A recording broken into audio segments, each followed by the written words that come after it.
Hello, ladies and gentlemen, and welcome to the In Off the Post podcast.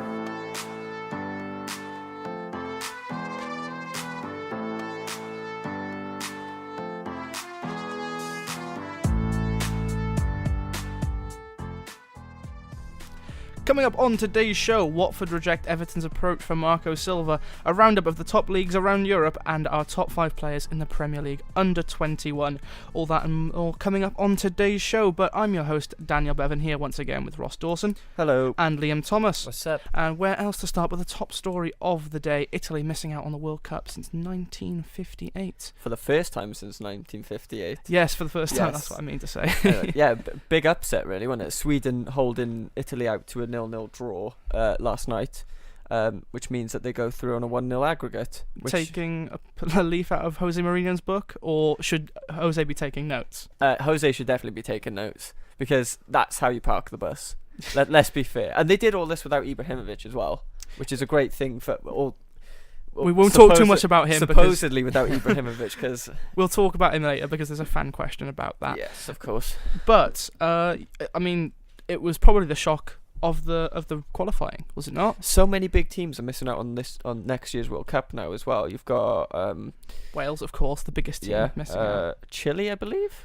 No, Chile are going through. Who was it out of South America that didn't go through? I know there's a few surprises going to the World Cup from South America, like Panama. I'm just going on to Twitter now because I did retweet that now, so keep talking. Anyway, this heavily for me had something to do with the side or the managerial decisions put forward by Italy's boss, because when you look at that starting 11, there's no world-class players outside of the back three and Gigi Buffon, I believe. You've got Napoli's Insigne was on the bench. Didn't come on either, did he? No, he didn't come on either. They brought Bernardeschi, was it, on instead as their last substitute. Which was ridiculous. Bellotti was on the bench as well, didn't come on. And you're starting Gabbiadini up front. But It's incredible. I just think there's a serious lack of world-class outfield players for Italy at the moment. There's no standout players for me. Who is Italy's manager at the moment? Well, he's resigned now, so nobody. But it was Ventura before that. I've got the list, by the way, and you were right. There is Chile. Yeah. But Italy, Ivory Coast, Netherlands, USA, Cameroon, Wales, Northern Ireland, Scotland, and Denmark. That's mental, and probably more to come. Oh wait, I just realised. I'm pretty sure, because this is Paddy Power. I just realised that Republic of Ireland are playing Denmark, I think, tonight. Yeah. So, and then there's a Belgium. Who are Belgium playing again? Who are Belgium playing tonight? Sorry, I have no clue. Because there was, I remember watching Sky Sports News this morning. There's a dispute with Kevin De Bruyne and Roberto Martinez, Belgium's boss. Oh, Bobby. Yeah. He doesn't want Belgium to play a back three. Well, I believe that a back three does sort of suit Belgium's starting 11. Well, I mean, their defence, if Company was fit, then I'd say yes. But I don't know. Vertonghen has been playing left back. Alderweireld played right back, I think, the last time. Yeah, but Vertonghen is a great left-sided centre-back in a back three. And, Alderweireld's a great right centre-back. It's just finding that rock, which would be Vincent Kompany. Exactly. But anyway, we should talk about Italy a bit more, because for me, and I tweeted about this last night, there's a serious lack of like really standout youthful talent in Italy coming through. You've got a couple. You've got in the lineup last night, I remember there was El Shaarawy, who came on as a substitute as well, and Bernardeschi, obviously. But in terms of like standout, like youthful talent that can bring excitement coming off the bench, I hate to use Marcus Rashford as an example, but you see where I'm getting from. That sort of player. I don't think Italy have that at the moment. A lot of nations at the moment have got these like standout young forwards. I mean, England have got Marcus Rashford, France have got Martial and Mbappe, Germany Timo Werner. France have got so many, of course. And Spain, Asensio. Morata's still young. Germany as well. They've got. Well, I mentioned Timo Werner, who I'm a big fan of. Yeah. Germany got plenty of youthful talent. There's a lot of amazing young forwards coming through. Pretty much every league at the moment, even the Eredivisie, have got Kasper Dolberg. I mean, even if you look at Italy's standout players like Insigne, he's coming up to 30 now. He must be. Mhm. He's not exactly young. Belotti, I believe, is like 24, but even he's not starting. So. He's only had a few professional seasons. He came in a bit late, in fairness. But then I look at Italy's young players, and there are some really outstanding young players. But the problem is they're all 16, and I wouldn't say that they should be playing. And they arguably the most exciting young prospect is Donnarumma, and there's no way he's getting in the team. Until Yeah, Gigi retires, which he has now. Gigi has retired now. In tears as well. I was really emotional because I like Gigi. That he is one of those footballers who is impossible to hate. Yeah. And I feel for him that he didn't win the Champions League, or at least No, it feels last like this season so far has just been a waste of staying on, because the whole reason he didn't retire last year was so that he could win the Champions League and maybe play in the World Cup. But now Italy are at the World Cup. I don't know if Juventus are going to go as far as they did last year. They're not doing great, are they? They're not even first in Serie A. But we'll talk about that a bit later. Do you think Italy not making it through reflects a change though, sort of internationally with teams? I mean, Ivory Coast were always a team who would go well, through. We've got to talk about the crisis with the Netherlands at the moment as well. Exactly, arguably, if you look at the squad they have in terms of youth and excitement, Netherlands are really like a big prospect team, I believe.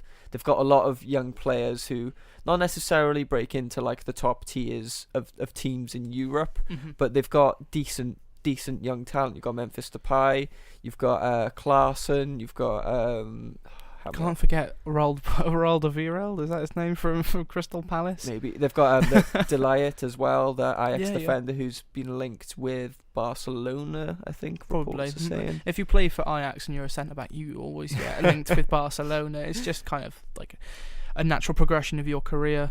No, but the difference with Denmark is they haven't had a decent setup for a while now. You look at Ajax, the players they're bringing through, they're not all of them are from the Netherlands. Do you mean Denmark or do you mean Netherlands?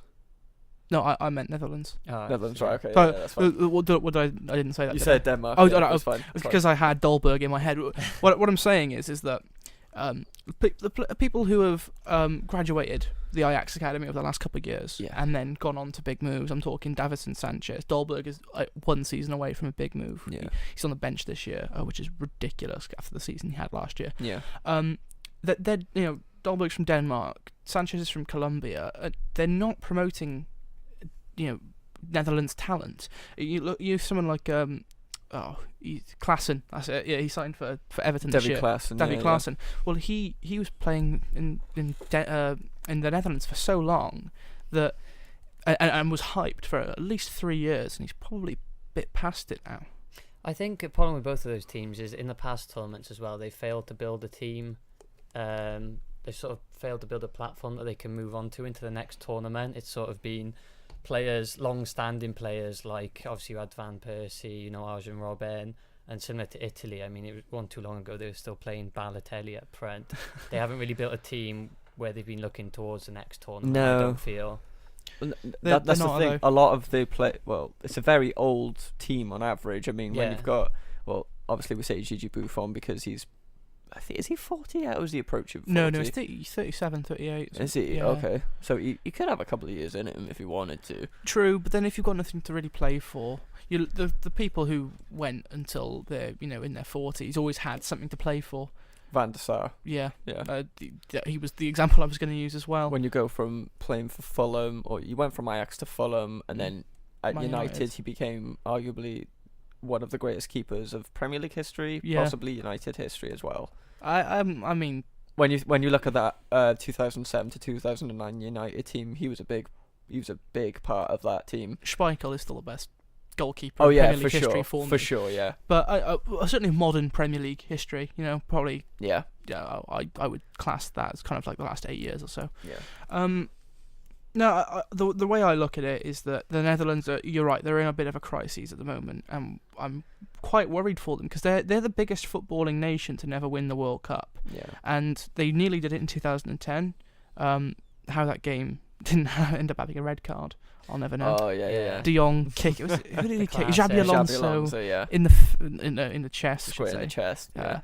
I mean, but I just can't see them winning a World Cup for at least 20 odd years Well, now. no. To be fair, I think it was the 2014 World Cup where they had a decent season. It was the Van Gaal was signed on to join United, and they got quite far in the World Cup. There was that Robin van Persie header with Daley Blind's assist. They had quite. They got to the semi-finals, didn't they, and lost to Argentina. Yeah, it was quite a decent tournament for them. But I think to address the national team crisis, I think they need to sort of invest more into the domestic league, the Eredivisie, because it's poor. It's a poor quality league, and they've got great prospects, and you saw that last year with Ajax getting to the Europa League final. Sure, they had a lot of good young talent, but when you look back at the team that Ajax had towards the beginning of the millennium, when they had like Kluivert, Van der Sar, that all these types of players around like mid to late 90s going into early 2000s,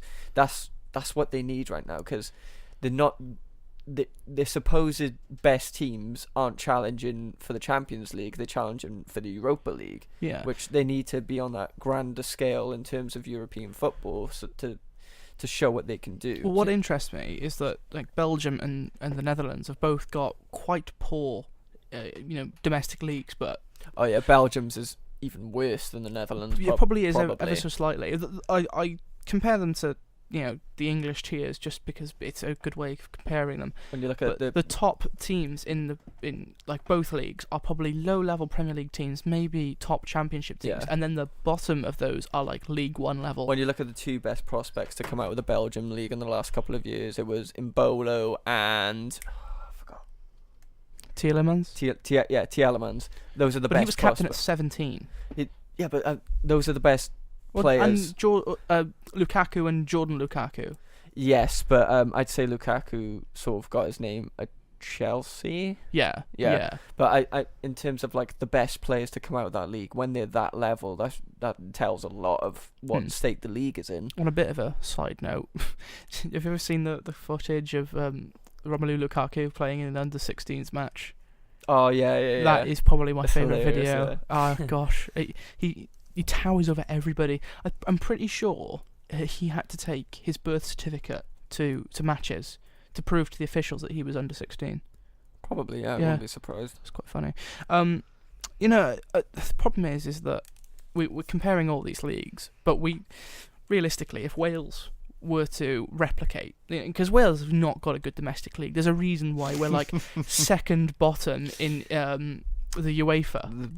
The Qatari league is probably better than the Welsh Premier League. Well, they got Xavi, and we've got some guy who plays for Xavi on holiday, TNS, who's probably a part-time bricklayer.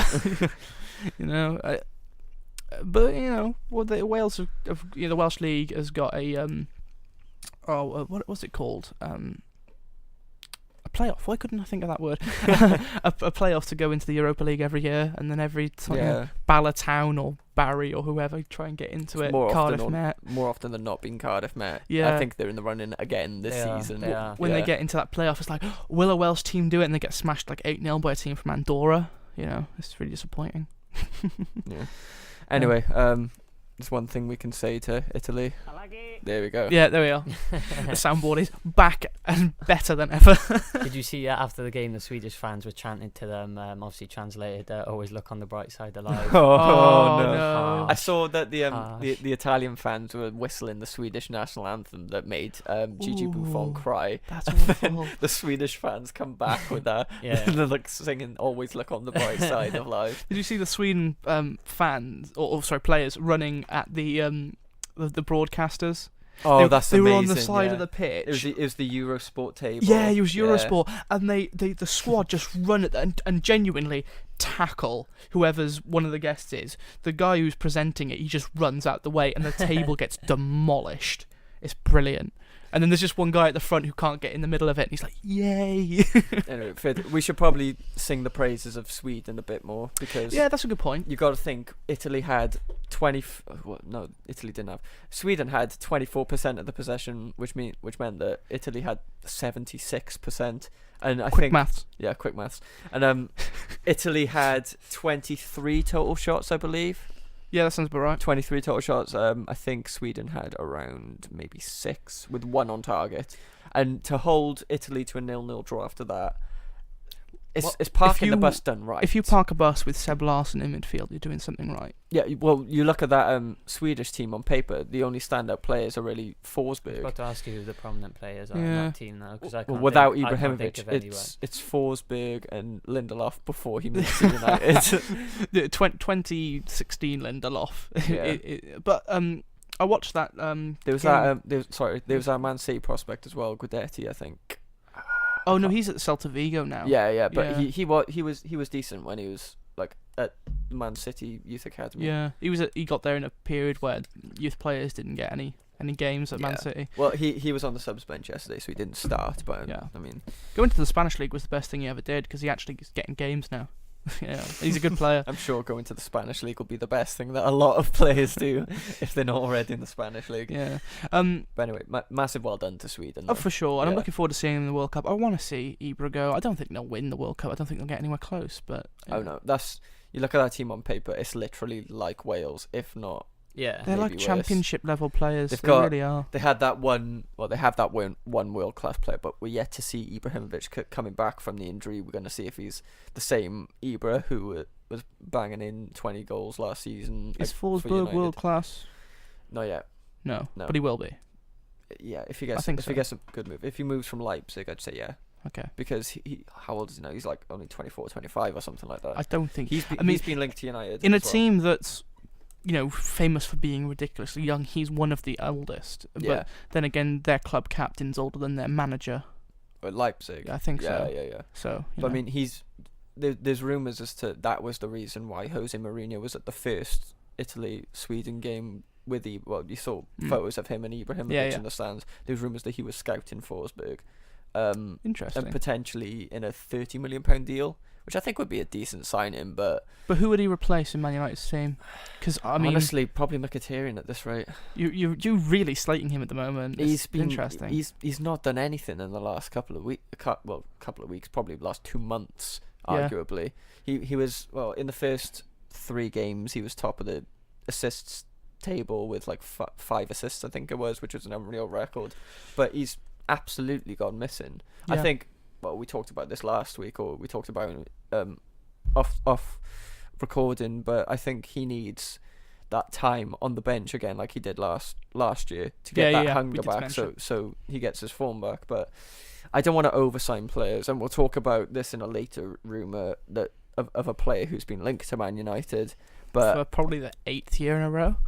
yeah, but we won't talk about that yet. We'll mention it. Anyway, Premier League news. We would normally start the show with a Premier League roundup with Ross because alliteration, but because international break, yay, we didn't get a chance to. So here's the biggest Premier League story coming out this weekend. Watford have rejected Everton's approach for Marco Silva. Obviously, for their manager, he's not coming on as a left back.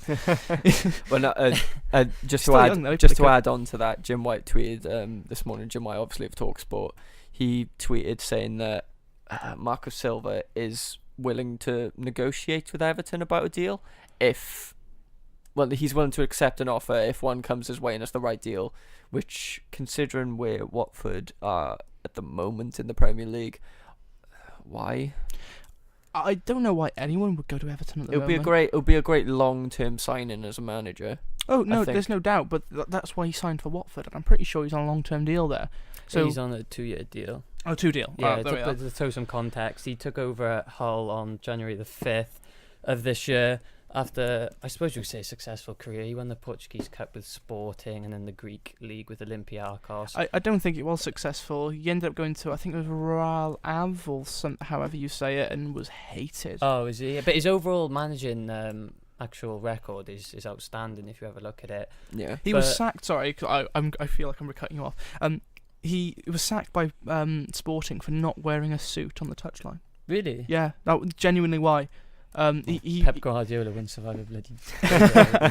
he turned up in a tracksuit, and apparently the club president at half time told him to change, and he said no. So wow. He got sacked the next day, even though he won. By the way, obviously he took over at Hull. I think he averaged 1.23 points per game with them, but obviously which would probably keep you up. if you were in the Premier League Well, for yeah, a full season. Yeah, that's about 45 points. Yeah, but either way, it wasn't enough. My memory's a bit skewed. Did Hull go down last season or the season before? This Yeah, that's what I was about to say. They were relegated with 1 game to spare, and then he signed as Watford coach shortly after on a 2-year contract. But yeah, he played. Well, he didn't play. Now you've said he's left back. You've now confused me.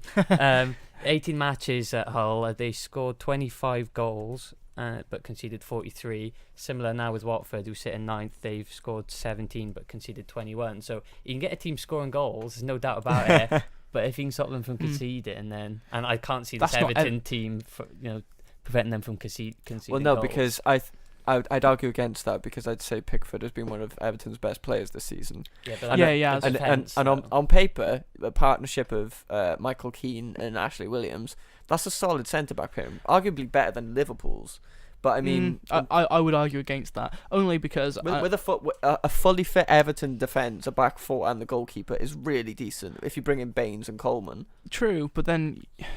For me, I mean, obviously they've been playing. I don't know, because Michael Keane hasn't been injured yet. He's not been playing. For some reason, I don't know. I don't know what David Unsworth and Ronald Koeman have been doing regarding the starting 11s, because they've been picking some dire 11s. They've been starting Williams, and they've been starting what's his name, Phil Jagielka, who before this season was linked because his contract ran out and he eventually signed a 1-year extension. Was linked with like Sheffield United in the Championship. Yeah. And I think he's 36 now. I think he is. Probably, yeah. The point that I'm making is that there's no way he's Premier League quality anymore.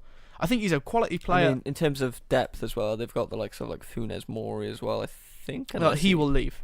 He hates being at Everton. I think he was told at the start of the season that he wouldn't be a starter, and he kicked up a fuss, and so that's why. I was going to say that's why I was sceptical to say his name, because I wasn't sure if he'd left or not because of the controversy. But I mean, Funes Mori got into the Argentinian national team when he was at Everton. Yeah, because Argentina have not got that many class centre backs. If you look at it, I mean Rojo's probably one of their best. Maybe Garay, but Garay hasn't been picked for the national team in 2 years. Isn't he? No. Oh wow. Because I don't know what it is, but them national team managers, and they've had a few over the years now, have been. I think their selectors, that they have separate selectors, are just not watching football. Because there was this young kid's name who's really good on FIFA career mode. Sebastian Derusi. He was picked for the national team. He's playing in Zenit at the moment. And when he met Messi, he took a picture with him and then followed him into the changing rooms. And Messi said, "What are you doing?" He was like, "Oh, I'm a striker." He's like, "Are you?" He didn't realise he was actually a footballer. And I think that actually goes to show, because you look at Argentina. I can't speak today. You look at Argentina, and they've got. I mean, Tevez is playing short in the Chinese league, but he's still a good player. Is he getting into the national team though, Tevez? No, I think he's retired from the national team now. But he didn't play that much. But you've also got Higuain. You've got Icardi. They've got too many strikers. They've got too many strikers. But then they're still calling up Sebastian Derusi. I mean, when just off the top of my head, you got Dybala, Higuain, Messi. But they're not all strikers, are they? They're wingers. They got Correa as well from Atletico Madrid. I think he plays up front as well sometimes. He's a striker. Yeah. Who else have they got? Many. They've got too many. They've got so many. Yeah, and you're. I mean, it's a good point. They haven't got that like many world class centre backs, but there's no reason why Javier Mascherano can't play. And he does, but he plays in midfield. And then Pastore for a long time was playing in midfield with Mascherano. I mean, they're good players, but there's not much creativity there, is there? Well, I Javier Pastore is quite creative, but not where they were playing. They were playing him in a hole, for some reason. There's so many problems going on with the Argentinian national team. Every time a manager goes to Argentina, it's considered a good job. I think isn't Spalletti their manager now? Who was the old Italy? Who was the old Chile coach? Absolute madman. I think it's him, and he, for some reason they're just picking weird players. It's the equivalent of calling it James Collins for Wales. Anyway, going back to Marco Silva, can you see it happening? Why should or shouldn't it happen? Liam, you take this one, but. why it shouldn't happen, I mean, 2-year contract. He's got a lot of promising players coming up. Obviously, I won't say who, but we all know who. Might be coming up later. Probably. Go and watch some previous episodes. Yeah, I mean, like I said, if he can stop them from conceding goals, Watford will do extremely well this season, without a doubt. Mhm. So to sort of hinder that and to go to Everton, I mean, yes, there's probably the promise of money that will be spent, but again, it's not his team. Whether the Watford team you could claim is his own is probably up for debate, but I wouldn't want to take over that Everton team, to be honest. It's a poison chalice, isn't it? I don't understand what they're doing with Everton, because Everton are still a big club, and I know it's on the sign going into Liverpool. It's the most successful footballing city in the UK. All right, calm down, but lads, I think Everton, I think Manchester and London might have you beat there. But the two are one of the biggest clubs, definitely in the UK, and there's no reason why Everton can't be in the Champions League. But on a lighter note, his preferred formation is 4-2-3-1. So, and Everton have an abundance of number 10. So maybe you might love it there. I'll play a 4-8. No strikers, just number 10s. Yeah. Anyway, moving on from that, we'll talk about our roundup of the leagues outside of the Premier League so far this season. Should we start off with the big one, La Liga? Oh, sorry, I thought you were going to say the Championship. That's right. Not today. Not today. It's the best. It's the best second tier in the world. Try and argue that. Okay, fair enough. I won't say anything. But yeah, so the Spanish league so far, so you have got Barcelona on top, obviously, with 31 points. Valencia in second with 27. Come a long way since Gary Neville took charge of them. Anyway, Real Madrid, a bit arguably quite disappointing, in third place with 23 points. Atletico Madrid in fourth with 23 points. Other interesting things on people like placings on the table. Athletic Bilbao are 15th with 11 points. Mm-hmm. That's quite surprising for me. Celta Vigo dropping down to 11th as well. That's quite interesting. But who have been your standout players so far this season? Well, obviously, do you want to start? Obviously, you can say like Messi and stuff like that. But I mean, in terms of statistics, Messi is the top scorer at the moment with 12 goals. You've got Simon Zaza on loan. That was is he on no, loan? he signed. It was a permanent. Okay. He was going to be my pick of the surprise players. He's come a long way since doing the cha-cha slide before taking I penalties. thought it was him. I think he didn't score a single goal in his time at West Ham, and now he's scored 7 in 7. Is that Can't really right? blame him for not scoring at West Ham.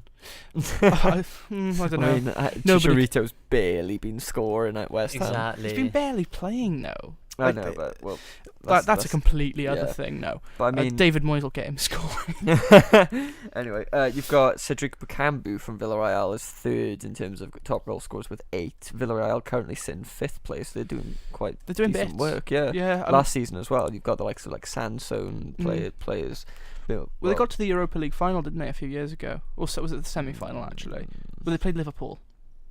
I'm not too sure. Yeah, they did. Probably. And Bukambu was really good in those 2 legs. So he's been with them for a little while now, and he's been one of those players who always looks on the verge of a big move. Probably not like Aubameyang or whatever, but he's one of those types of players where he's got unbelievable pace and really good finishing. So something that in any league would do you a good job, and for some reason he's not been touched. But one interesting thing to take out of the goal scorers table is no Cristiano Ronaldo inside. He had a ban, didn't he, at the beginning of the season? Yeah, but even after 11 games that they've played, he has not scored, has he, in the league this year? You've got Aduriz is 10th with 4 goals, and Ronaldo isn't in the top 10. Yeah, wow. I don't think Ronaldo has scored this year. In fact, no Real Madrid players in the top 10. Really? Which is interesting, yeah. Have you got the table up there? Yeah. How many goals have they scored? Oh god, they have scored 22 goals, 9 against, so a goal difference of 13. But That's I mean, still good though. In terms of assists though, there's no players in the top 10 of that either. You've got 4 Barcelona players in the top 10 in terms of assists. You've got Jordi Alba in 4th with 4. You've got Lionel Messi with 3 and Ivan Rakitic with 3, and then Sergio Roberto with 3 as well, I think. So they've got creativity coming from all over the field this season, which is great. Mm-hmm. But in terms of Real Madrid, even though they've scored 22 goals, but it looks like they've had goals coming from everywhere. which isn't necessarily a bad thing. No. I don't know. I suppose you probably want Ronaldo up there scoring most You, of your it would goals. be ideal, Yeah. I'd say, yeah. But I'm going to be a bit of a hipster here and say that my surprise package is Girona. I hope I'm saying that right. They're currently sitting in 10th. This is the first season in La Liga. Newly promoted. They're a Catalan club, so we could be seeing them in the Premier League anytime soon. If rumours are to believe, go and see episode. I think it was episode 3, wasn't it? Barcelona in the Premier League. That's what it was titled. Yeah. And they've got, I think, 5 players on loan from Man City because Sheikh Mansour bought them this year, and he's dipping his hand into all the leagues across Europe at the moment, isn't he? They beat Real Madrid 2 games ago, 2-1, and their tiny little stadium was absolute limbs. It was a really great thing to see. Wait, is that the team with like a 6,000 capacity stadium? Yes. Yeah, okay. Crazy. They're doing really, really well, and it's actually nice to see that a small club doing so well in the top tier. Yeah, but I think they had back-to-back promotions as well from the 3rd tier, because the Spanish 3rd tier is regionalised and it's really complicated. oh, Yeah, there's like 3 different leagues, and then each league has one team that goes up automatically, and then the 3 play each other in like a playoff or something stupid like that. but in terms of teams that are underperforming, so far this season, you've got Las Palmas, who are currently 19th in the last 6 games. Oh my gosh, I've just seen their win-loss rate. They've lost 6 games in a row. What's their goal difference? I think their goal difference is -20. Yeah. They've got 6 points, 2 wins. If I can just 2 reference a joke from 2 weeks ago, if their win-loss record was Starburst, it would be the best packet ever. Yeah. But when you look at I mean, they only finished 15th last season, but they had Jesse Rodriguez. They had Las Palmas born and bred. Good guy. Kevin Prince Boateng as well. So they had players, but I mean, they obviously have offloaded those players this season, and I think Boateng forced to move through because that's what he does. Yeah, he plays for Mines now, doesn't he? Yes. Yeah. And obviously Jesse Rodriguez went on loan to Stoke this year. Yeah. Could he be going back to Las Palmas? I don't know. He's actually played all right in the Premier League this year. Yeah. I forgot that he's 6'2". Yeah. It's hard to. I think we've mentioned this on a previous episode. It's so weird. Yeah. Anyway, you're right that it's concerning. It must be concerning seeing them in 19th. But then they only got promoted to the 1st tier 2 years ago. That wasn't for the first time, but first time in recent memory. I'd never seen them in the first tier until now. So maybe they're just having that second season slump. Malaga, though, being bottom of the table when a few years ago nearly made the Champions League final. Yeah. Well, when they had the likes of Isco, yeah. Manuel Pellegrini was Yeah. manager. They nearly. What was his name? Felipe Santo, was that him who scored for Dortmund in the last minute? And it was the jammiest goal I've ever seen in my life. I don't know why I remember that so well. Probably because I was watching it. Celta Vigo, Getafe, Espanyol, Levante, they're all mid-table teams. But then 15th is Atletico Bilbao. That's a big shock. That is a big shock. I mean, they are...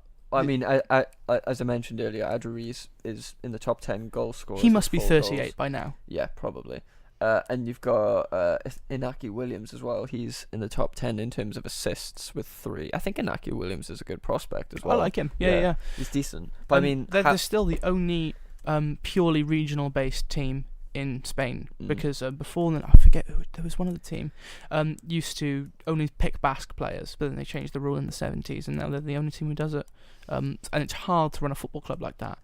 It's really hard to, that's why they're probably one of the most profitable clubs in the Spanish league, but no investors will touch them because they've got such a weird business model. Yeah. Apart from that, the top 4 at the moment in the La Liga looks pretty by the numbers. Valencia are doing well though. They've won all 6 of their last games. Yeah. They've won 8, drawn 3, 4 points behind Barcelona, which is they're both obviously unbeaten. they're above Real Madrid and Atletico Madrid, which is quite impressive. I mean, you've got a lot of prospects coming from. I'm just looking at the last 6 Valencia as results. well. They're scoring mad goals. 3-0 against Lagunes, 4-0 against Sevilla of all teams, 6-3 against Real Betis, 3-2 against Bilbao, and 3-2 against Sociedad as well. They're free scoring at They the got moment. well. They got 2 players in the top 5 goal scorers so far in the season, and that's Rodrigo and Simone Zaza. 2 players who probably 2 years ago their career was dead. Well, yeah, Rodrigo was at Benfica for the longest of times, wasn't he? Or Yeah, something yeah. Like that. Yeah. And he's still relatively young, I think, isn't he? I think so. I think he's mid-20s at the oldest, Yeah. I believe. Yeah. The Spanish league is always been slated for not being that interesting. This year, I think Madrid will still finish second, but it's nice to see Valencia, who historically, I mean, they got to the Champions League final in 2002. Look back in like 2008 when they had the team with Mata, David Silva, David Villa as well. Crazy team. I mean, granted they weren't world class at the time, but look at the players that they churned out that turned into world class players. Well, David Villa was world class when he was at Valencia. Oh yeah. Yeah, and then he moved to Barcelona, didn't he? Yeah, and he was also world. Yeah, Class, he had a yeah. good couple seasons, but then I think when he peaked was probably when he was 28 or so. 2008. Yeah, that Spanish team from 2008 to like 2012 or 2011. Yeah. The best team in the world, hands down. Oh well, they won the World Cup and the hands Euros. down, they won every competition between 2008 and 2012. Yeah, and yeah, you're right. What big chances were there though to the league over the summer? Obviously, the big one was Neymar leaving Barcelona. But what? There weren't too many coming in. No, I can't. No. There's none I can. Apart from like acquisitions made by the big clubs like Semedo coming in from, was it Benfica? Yeah, from Benfica. He's been doing all right for Barcelona so far this season. Fans really dislike him though. Really? Yeah, I think his defensive output is shocking. Well, it's better than who are they playing at the end of last season? Was it Douglas? I'm sure Douglas. Sergio Roberto's a centre mid, isn't he? Yeah, you've got. Is that? But he was. You're right. He was Vidal, playing Alex Vidal. Oh, he's not playing anymore. No, he's not playing anymore. Yeah, they signed him when they had the transfer ban, and he waited 6 months to play for them, and hardly plays. It's quite funny. No, he was quite young when he signed as well. I think he was like 21. When I saw him like that, play, I think that's wrong. I think he was. I'll double check his age now. But when I saw him play, I did think he was a lot older. He plays a lot more maturely than his age would let him off, or that would show. But I just did not. I never rated him. I didn't think he was Barcelona level. In terms of young prospects coming through the ranks in La Liga so far, I'm going to butcher this name, but he is a player that has been on my radar because I've signed him a couple of times on FIFA Career Mode. But Mikel Oyarzabal. Enlighten me. He plays for, I think it's Real Sociedad. Yeah, Real Sociedad. And he's been linked with plenty of moves away, because at the moment I think he's only 20, 21. But he's been linked with moves away because he has got 6 goals so far this season. And I'm just seeing if he's not in the assist chart, but I'm sure he's got a couple of assists. Sure. But I mean, Real Sociedad currently sitting 7th. Yeah. And I mean, that's decent for them. Mm-hmm. Alex Vidal he signed for Barcelona when he was 26. He's 28. Oh, really? He's 28 now. Damn. I know. That was a rubbish signing. There I was thinking that Barcelona would sign young, average talent, but no, they signed older, average talent.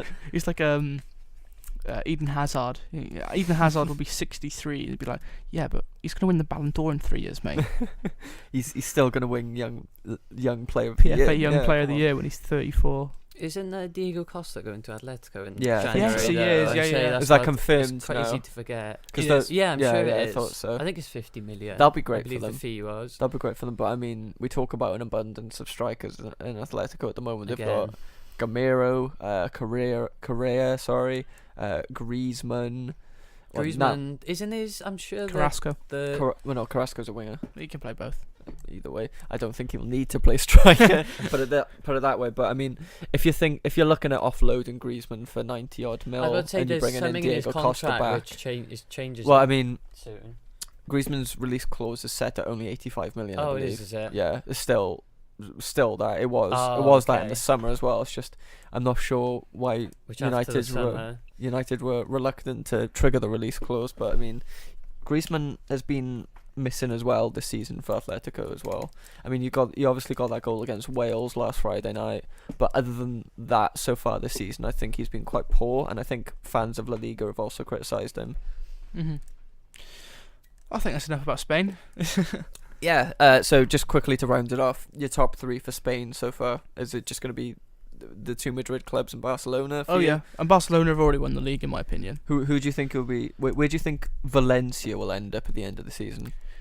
I think fourth. I think fourth. I think they'll get Champions League. Yeah. And I think they'd be good enough to do okay. Maybe get out the group stage in their current state. I don't. Sorry, another player they got is that Parejo, centre mid, Spanish. Oh, okay, He yeah. used to play for, I think, it might be one of the Madrid clubs, I think. No, he's been there for a long time though, hasn't he? Yeah. He's their captain, I'm Yeah, pretty yeah. sure. No, he's a good player. I think that someone like Sociedad could still do something. But let's be honest, the top 8 for this is the first time the top 8 in La Liga has been kind of switched round. Yeah. In a long time, and it's Yeah. still going to end up being very samey. Anyway, should we move on to what is, in my opinion, the second best league in Europe, the Bundesliga? Yes, shall we? So, RB Leipzig, which I said this fun fact not too long ago on the show, and it shows their full name as Rasenballsport Leipzig. It's not right. It's not Red Bull Leipzig. It's definitely not Red Bull. I found that out yesterday as well. I didn't want to try and pronounce it, but I only found out it was not Red Bull yesterday, which was quite funny. And on their badge, definitely not the Red Bull logo. They're pink. Have you seen? Oh no, they're not sponsored by Red Bull either. No. Totally not. No, and they're investors. They're absolutely not all.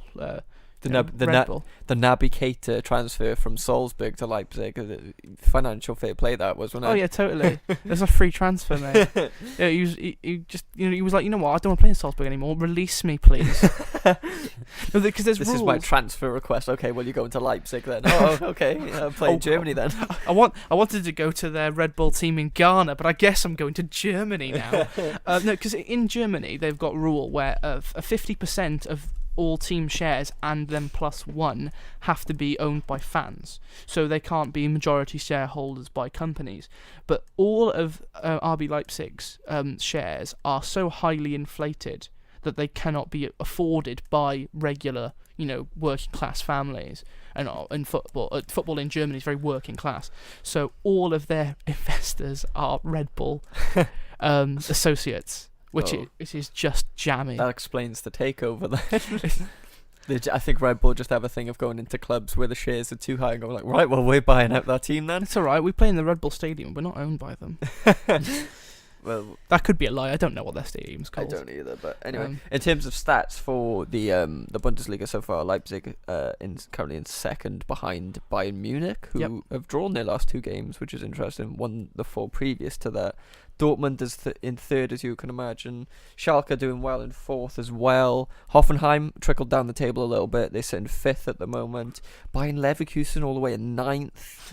Wolfsburg in 14th. Who've drawn their past 6 games. I'm sure that's what I'm looking on your screen. That is right? correct. That is correct. That is amazing.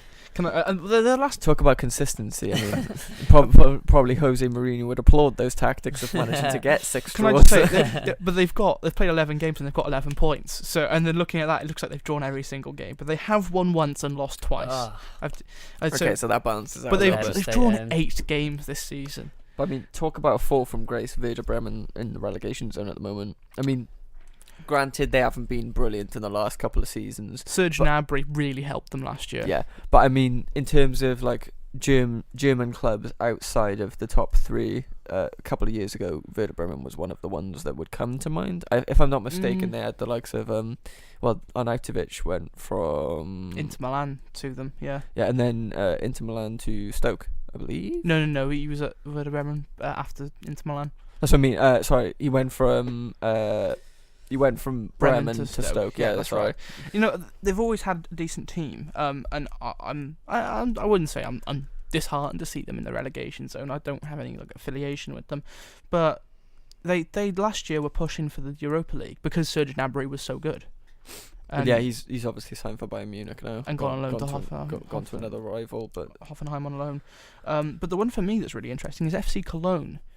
Now, if I'm not mistaken, they have got probably, other than maybe the top teams, the best youth academies one of the best youth academies in Germany. They've got Timo Horn, who's come through there. They've got obviously Modeste has Hector. gone to the Chinese league now, I believe. Modeste, yeah, but Yeah, he he wasn't did- a youth player for them. He's But played he there a he did while. well. He did well last season. That's what I'm saying. Yeah, relatively. And then they've got Hector. Is it Jonas Hector? I think it might be. Who's been heavily linked with Liverpool. Well, he was starting at left back for Germany for a couple of games not too long ago. He's a great player. He's moved up into midfield. I know he's done the standard German league thing of moving from a fullback to a midfield. It seems that a lot of them are doing. Yeah, well, if Philip Lahm can do it, then anybody can. In terms of the league, though, just looking at your laptop, obviously at the top of the table, it's similar to the Premier League and La Liga. Obviously, top 4 Champions League, 5th and 6th Europa. But what about the bottom? That's definitely different in terms of the relegation playoff. Yeah, only 2 teams go down. Right. Only 2 teams get relegated. And what happens? 2 teams go up in the second tier, and then the third best team play the third worst team, if that makes any sense. That's mad. I didn't know. That's how, because Wolfsburg. That's how they stayed up. wasn't it? Wolfsburg, Yeah. that's how they stayed up, and obviously not doing great this year. Wolfsburg traditionally have been. They are the That's the last fourth. team. They Other than- won the league in 2010. Yeah, other than Bayern Munich and Dortmund, they are the last team to win it. I think it was 2020. I'm not sure. I think it was 2010. I'm not sure if it's 2009 or 2010, but definitely around that time because they had Edin Dzeko playing for them Yes. as well. They had Luis Gustavo when he was obviously in his prime. Their team was so Benaglio. good then, but and they've really kept a good core. The guy they signed from Atletico Madrid, the French midfielder, who I think is Kilavogi. Oh yeah. Yeah, he's a great player. He's quite young as well, I believe. No, he's old now. Oh, He's is he? 30 odd now, at least. But when they signed him, he was in his prime. I'm still living in FIFA 13 career mode times, mate. The student loan doesn't pay for it. Yeah, no, the Bundesliga table is looking really good this year. It's really exciting. I mean, even Bayern Munich are only 4 points ahead. It's great to see, because traditionally, Bayern Munich would try and recruit like Galactico players and just blast other teams out of the water. It's good to see that their recruitment is gearing more towards youthful players. You've got the likes of Tolisso coming in, you've got Serge Gnabry coming in, you've got Sula coming in yeah. from Hoffenheim. But you say that they've got this kind of Galactico policy. In Germany, the market isn't as inflated because the money isn't as good. No, and therefore, I mean, Lewandowski on a free from Dortmund to Bayern Munich. Götze at the time was a bargain as Deal well. of the century. And what they do so well is that they do, in a way, create a monopoly in the league, but then also do well in Europe. And Tolisso moving to Bayern Munich was the highest incoming transfer in German Bundesliga football history. And it was only like 40, and 40 50 million. Yeah. 40 million, that's not a lot. And when you think of the players who play there, that's ridiculously cheap. But And Tolisso's a great player. Tolisso is a great player, and partnering him in midfield, I don't know if they've started together much, but Thiago Alcantara had a blinder of a season last year. I'm a big fan of I'm a big fan of him as well. Yeah, He's done great work at Bayern. totally. And I just think that because I think before that the other highest transfer was Javi Martinez. That was about 4 years ago. Yeah, is he still at? He must. He be is still at Bayern, aye. no. Because Mats Hummels and Boateng aren't going to stay fit for an entire season. Did James Rodriguez Two-year loan loan. deal? Was Two-year that loan. this summer? I think it's Yeah, got an yeah. obligation It feels to like buy. ages ago. They've but got an option or an obligation. That was a to bit of buy. an odd one. It's a good one though. Yeah, but it's Aren't they paying very bizarre. paying 5 million a season, and then is it 30 or 40 at the end of it? That's great business. Oh, totally. It's great business. When you look at where he was in 2014, coming out of Colombia's, youngster in the world at the time. Yeah. Definitely. But talk about written in the stars. Philip Lahm's replacement, Kimmich, obviously Kimmich. transferring from midfield to right back, and he's had a great season so far in that position. Joshua Kimmich, the work that he does is so underrated, and when you're a youngster and you get it, you're underrated, you can often fade away, but clearly Ancelotti before It's great to he see that left. Bayern are putting trust in him as well. Oh yeah, absolutely. Because in terms of other right back options, I'm not sure if they've still got Rafinha or. They do, but he's 'cause- got to be near the end of his career now. Oh yeah, for sure. Because he was playing right back when Philip Lahm was playing at when he moved up to midfield. So True. he had a couple of seasons ago. He had a couple of run-ins for Bayern Munich. But Isn't it interesting how he was never considered one of the best in the world, yet I've never seen him have a bad game. what, Rafinha? Yeah. He's just so solid, and he was never really looked at for Brazil either. No, it was always Dani Alves. He's an experienced player as well. Yeah, I can't remember where they signed him from. Interesting though, looking at the table, obviously in La Liga there was still 3 teams unbeaten. Who hadn't lost. Whilst obviously looking at the Bundesliga, every team has a loss so far, which I think is. I didn't even realise that Cologne have lost 9 of their 11. Oh, it gets worse. Yeah. There's a team in Serie A when we get there. Who, Yeah, I'm aware. Yeah. Well, I mean, you look at Hamburg; they've got the second highest amount of losses so far this season, and they're out of the relegation zone because they've got 3 wins. Yeah. Yeah. I mean, and that's another fall from grace. Hamburg, remember them back in the day? I mean, I didn't think that they ever did anything massive. Well, they weren't necessarily bad though. They're a mid-table team. Yeah. You know, it's like Hertha Berlin. You know, I think Hertha Berlin have actually never been relegated from the top tier, yet they're just always mid-table mediocrity, and they're in the capital of Germany. You know, and they're not a big team. I find that really hard to understand. That is a weird situation when you look at like Italian clubs where they've got 2 of the biggest Italian clubs are in the same city, usually using the same stadium. You know, England, Italy, France, Paris. Look at London. London, Spain, Wales. All the biggest clubs come from the capital. Anyway. What even is a Swansea? oh, hang on. Please stand by. Well, Ross. That was really poor. What is Swansea? Is it an animal? Sorry. There we are. No, but I genuinely find that really hard to believe. Shout out to Eintracht Frankfurt though. Yeah, they're 7th in the league. Oh yeah, fair enough. Yeah, and Hanover 96, they're 6th at the moment. Both teams probably. Well, last year both of them were Also, relegation candidates. shout out to Stuttgart at the moment. They're currently sitting 12th, but I know they've been in a lot of trouble in recent seasons. Yeah, they haven't had a best time of it, have they? No, where did they finish last season? Hang on. They lost. They went down, and then when they went straight back up, didn't they? I'm certain about that. But Hoffenheim, you know, they got Julian Nagelsmann, who famously I am the only one on the show who can pronounce his name. Youngest coach in the Bundesliga, fantastic manager. Linked with going to Bayern at the end of the season when his contract runs out. I am really excited to see what he can do. I honestly am, and they're 5th at the moment. Maybe not ideal, but they did lose their 2 best players to Bayern Munich this season. Yeah, but talking about teams, who have lost a lot of their key players, Bayern Leverkusen currently sitting in 9th at the moment. They lost Toprak, they lost Çalhanoğlu, they lost Javier Hernandez as well, and at the moment I think their standout players being Julian Brandt.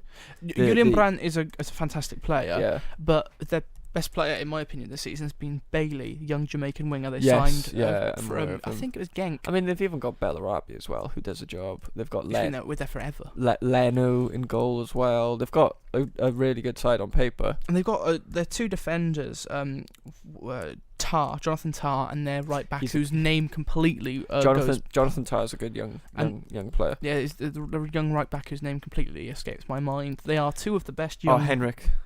Yes, Henrik, that's right. They're both 21, I believe, respectively. I think Henrik's is 20. Oh, well, there we younger. are. You know, so they're both Germany under 21 internationals and have been there since they were 19. Yeah. You know, I think that their team, although they're not doing well, 9th is still okay, and they can definitely recover from that. Because if you look at the points, I know they're down the table, but 8th is on 18 points. That's Borussia Mönchengladbach, and then second RB Leipzig is 22 points. That's only 4 point difference. I'm curious to see the points difference between the Premier League and the Bundesliga in terms of where teams are at the moment. Because I think, Man City have got 28 points at the moment. If you combine the 2 tables, Man City and Man United would be above them both, I'm sure. Oh, that's okay. Well, no, United would be second in the Bundesliga. Bayern Munich got 26 points. United got either 23 or 24. Okay. But Man City have got 31, 32, so they'd be way ahead. I think this would be a good time to intertwine another one of our topics. Okay. So the Naby Keita scenario. Obviously, there was rumours like a week or so ago that Liverpool could invoke a clause that would bring back Naby Keita or bring him in early. It was one of our thank yous last week as well. But now, sporting director of RB Leipzig, Ralf Rangnick, I think I'm so poor at German pronunciation. If I could see it, I would be able to say it. Yeah. But anyway, he has dismissed the idea, according to Leipziger Volkszeitung. I'm not pronouncing it, but a German outlet. He said, even if we should not reach the knockout stages of the Champions League, it would make no sense to allow Naby to join Liverpool earlier. We want to qualify for Europe again, and we need Naby for that. Damn right. I'm looking at it from Liverpool's perspective. I'm looking at it from RB Leipzig's perspective. Both of them want to keep him. And if the ball, whoever's caught the ball is in. That's what I was trying to say. Should keep him. Well, I mean, Leipzig are second, Liverpool are fifth, I believe, fifth or sixth. No, they've got to be sixth or seventh. Okay, so yeah, if you're looking at this from Keita's position, he'd surely want to see out the rest of the season with Leipzig. I think so, because it just proved that, Leipzig are proven at the moment that last season was not a fluke. I think it's win-win for Liverpool because he gets to stay where he is and still improve. The Bundesliga, I believe, is the best place for a midfielder to prosper as a young player. But in terms of stats for Keita, just to throw some fun stats out there, only Please Ousmane Dembele made more dribbles per game last season, and also Keita was named in the Bundesliga's fan team he was named in the Bundesliga fans team of the season for last season, gaining more votes than anyone else, bar Robert Lewandowski. Well, there we are. I think that shows what kind of player he is. That's a good stat. Thank you. You're welcome.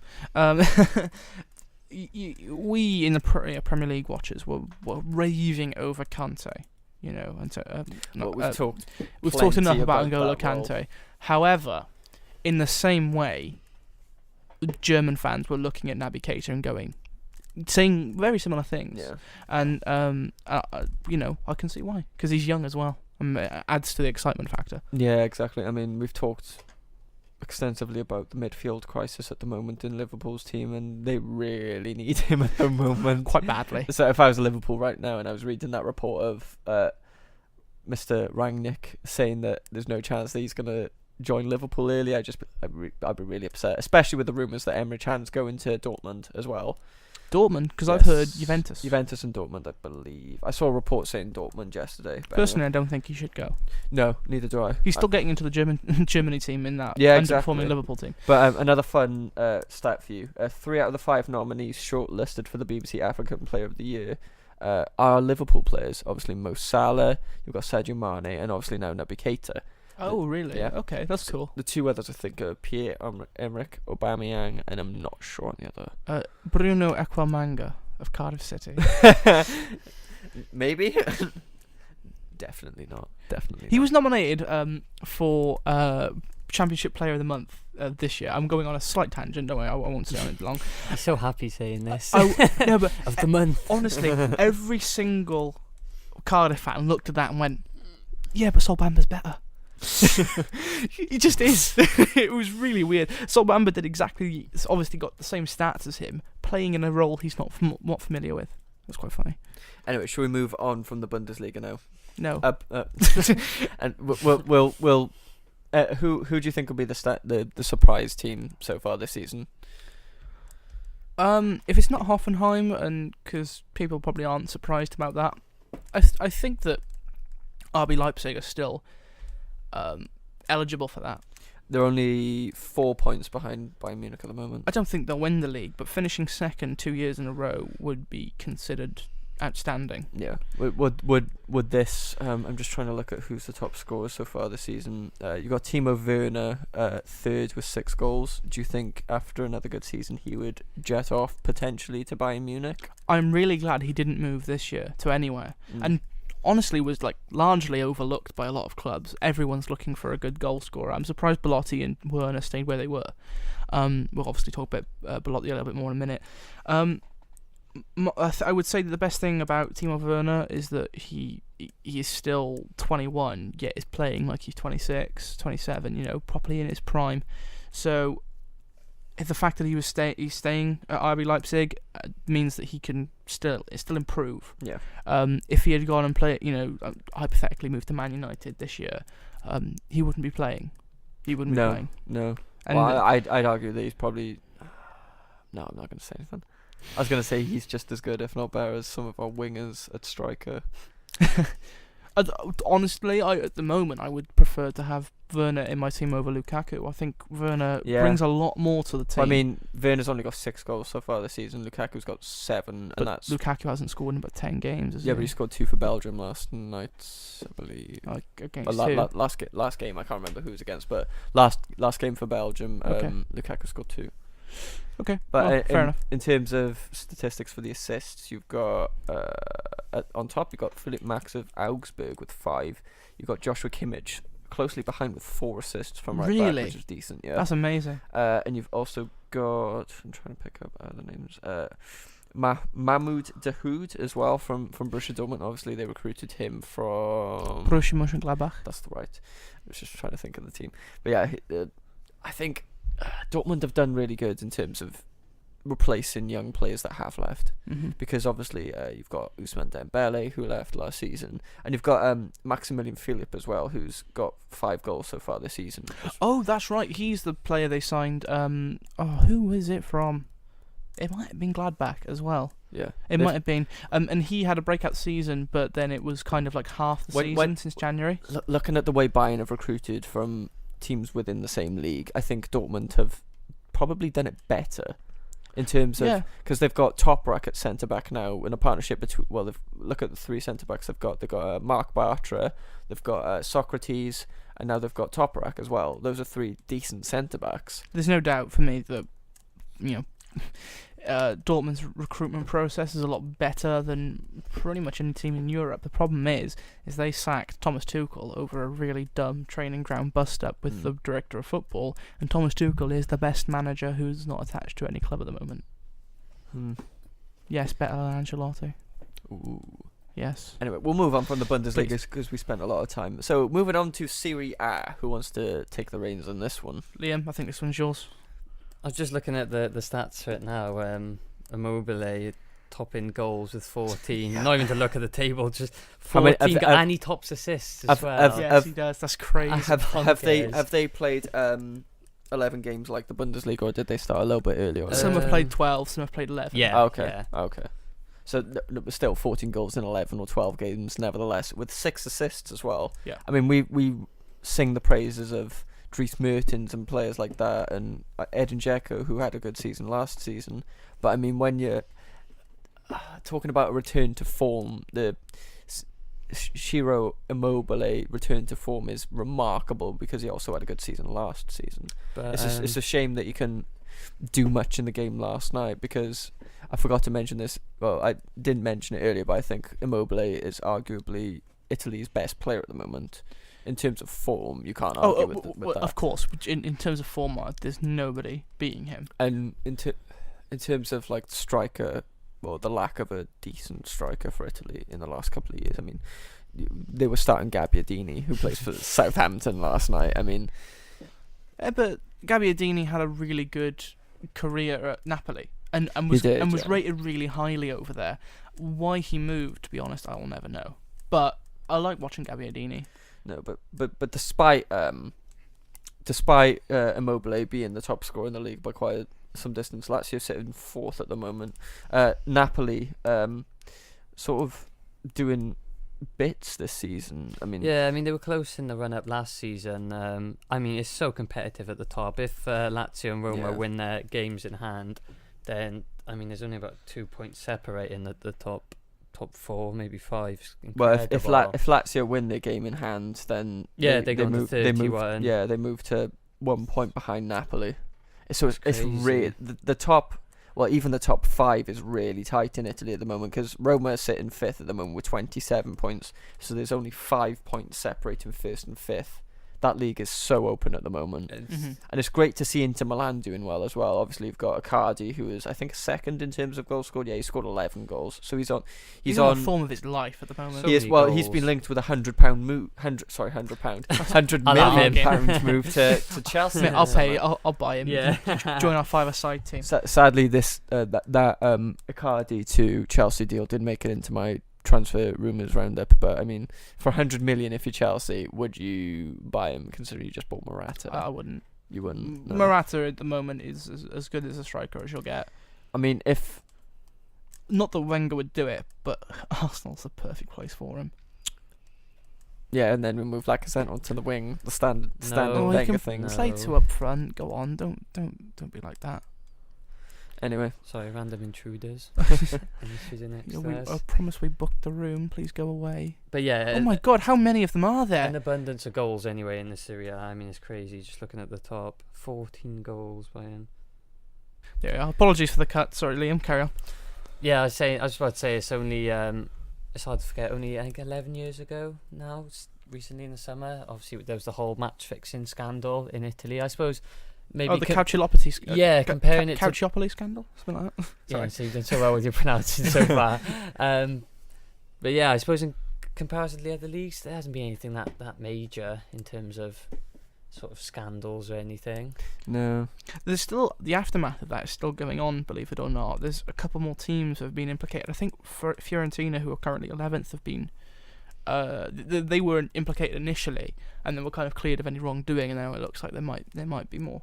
Yeah, I Coming think out it was. about it. I think it was 3 of the top 4 were like automatically relegated because of it. And Yeah, well, Juventus deducted. were. Yeah. The only team who they The were. team in Serie B was unbelievable. They had, yeah, I yeah. think Loads of the players stayed. a lot. It was crazy. Literally, almost all of them did. I think Del Piero has got a Serie B winners medal in his prime. There was a few. There was a French player in part of their team as well. Then a striker. I can't remember what his name was. Oh, that's gonna bug me now. I've gone blank. It sounded like Lacazette. Like I'll find it now. Okay. But we talk about teams who weren't doing well. Should we quickly mention I laughed when I Benevento? saw this team yesterday. I want do to say that's right. apologise. It's Oh really- my goodness! I just noticed that 12 games, 12 losses. they must have been a newly promoted team. Yes, they are. I think Yeah. it's the first season ever Yeah. in the top tier, to be honest. They've conceded 31 goals, scored 5, so goal difference of minus 26, which, to be fair, makes Verona's of minus 18 not look that bad. And it makes Crystal Palace look very good as well. I mean, Well, I mean, at least Crystal Palace have got points now. Yeah. yeah. I mean, is there any real shame? Most of their players, I want to say that they were a team who got promoted twice, who came from Serie C to Serie B to Serie A. What, Benevento? Yeah, I think they I'm were. not 100% sure. I believe that's true. If it isn't, then please correct me. But is there any real shame in that? It's at the moment their top teams are dominating more than they are in the Premier League. What, Italian teams? Yeah. Yeah, well, I mean, just looking at the stats now, even though Inter Milan currently sit in third with 30 points, they've only scored 23 goals this season. Surrounded, well, Lazio below them have scored 31. Juventus scored 35 and Napoli have scored 32. Madness. So, I mean, 11, I think it was 11? Yeah, 11 of Inter Milan's 23 goals have come from Icardi. Yeah.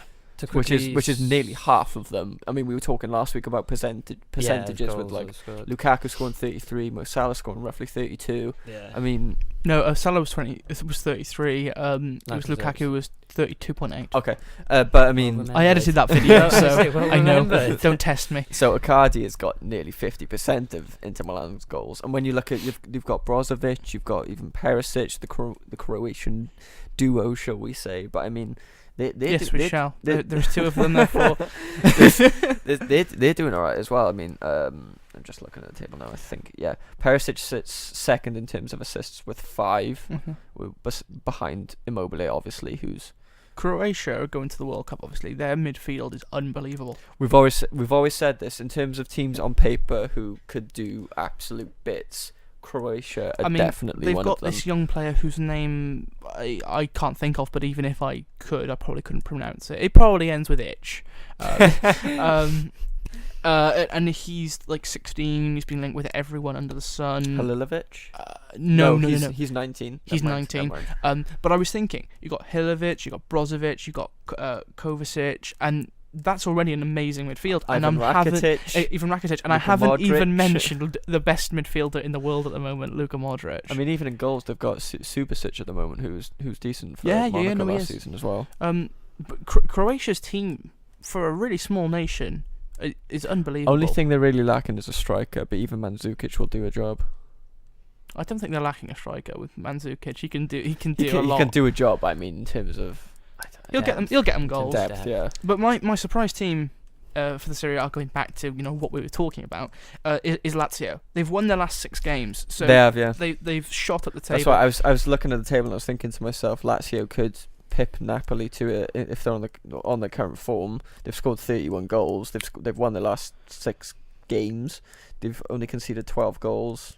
I was looking at the tables the last international break after I think, and they've got a game in hand as well. Only 6 games I think were played then, and I remember seeing Lazio down like mid-table. I was like, how have they shot up? Well, 6 wins will do it for you. And I'm looking at the goals. Lazio 3-0 against Verona, 6-1 against Sassuolo. Then they also beat Juventus 2-1. Obviously not a barrage of goals. Sorry. I was going to say interesting fixture next game for Lazio is against Roma away next Saturday. A shout. That's a this massive derby. Saturday actually, because they've Roma and Lazio have both got a game in hand, and there's 1 point separating them. So if Roma win, then they're well in the title race again. Also, Lazio beat Benevento, our boys Benevento, 5-1. How many Immobile goals was in that game, Bev? About 6. He scored an own goal just to be nice. I honestly think now we need a new segment, Benevento Watch. I'm gonna. Oh, when they win, of course. I'm gonna Google how to say their name, and I'm gonna pronounce it perfectly every single episode. And then when they finally get a point, we'll celebrate. When they finally win, and they will. I believe. I've been a die-hard Benevento fan for at least 30 seconds, and I know full well they'll win this season. Probably against Verona, who are doing equally poorly. Then again, they're 6 points more than Benevento. One team you haven't mentioned, though, funny enough, is AC Milan, who obviously... I mean, yes. I'm surprised. Thank you for reminding us about that. Do you think Juventus are laughing now after that Bonucci... after the transfer? Probably, because I mean we all before the season started. We all talked about AC Milan potentially challenging Juventus for the league. For the league, obviously. I'm not sure whether this is true or not, but I remember seeing this transfer going through. It was really quick. It happened in like 2 days, didn't it? It did. And I was like, well, why didn't Liverpool try and swoop in? And then some Italian guy called me a few names on Twitter and said that it was because his son was ill, not I need to start doing my research, and then linked me an article in Italian. So, I mean, that really helps me, buddy. Thank you for that. That was a while ago now. Was it a Gianluca Di Marzio article? You know what it might have been? The single best football journalist in the world, and he publishes everything in Italian. It was either that or Forza Italia, who I actually used to write for when I was 16. What about the Cardiff match reports? Yeah. No, no. I wanted to broaden my horizon when I was 16, so I thought, hey, you know what? I know enough about European football to write about it. I didn't.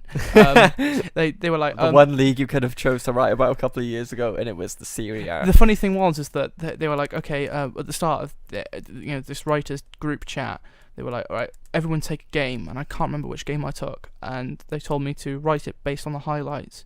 The highlights video of a 0-0 draw was 24 seconds long. You want me to write 500 words, I think it was, based on that? Either way. And they say sports journalism isn't challenging. It's challenging to watch the Serie A from 3 years ago. Now they're free scoring. I wish I was 16 now and trying to make my way into it. Either way.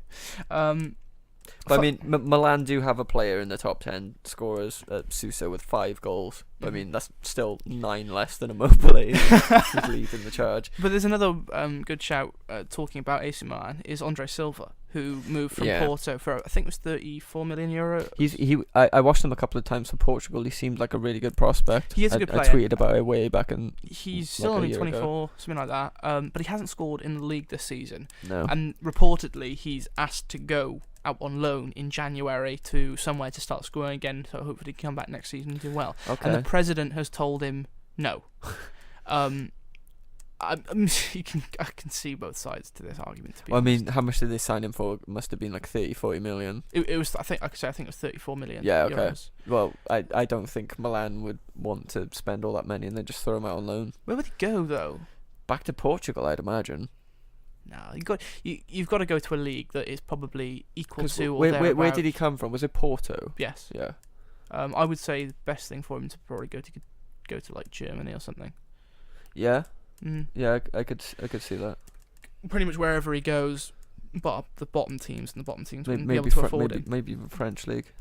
Yeah, I'm just thinking about the Get midfield. him in a team that's already taken like Lyon, who we'll talk about in a bit. But I mean, Yeah, what I'm thinking about is the midfields behind him who will provide a lot of a lot of what's the word I'm thinking of?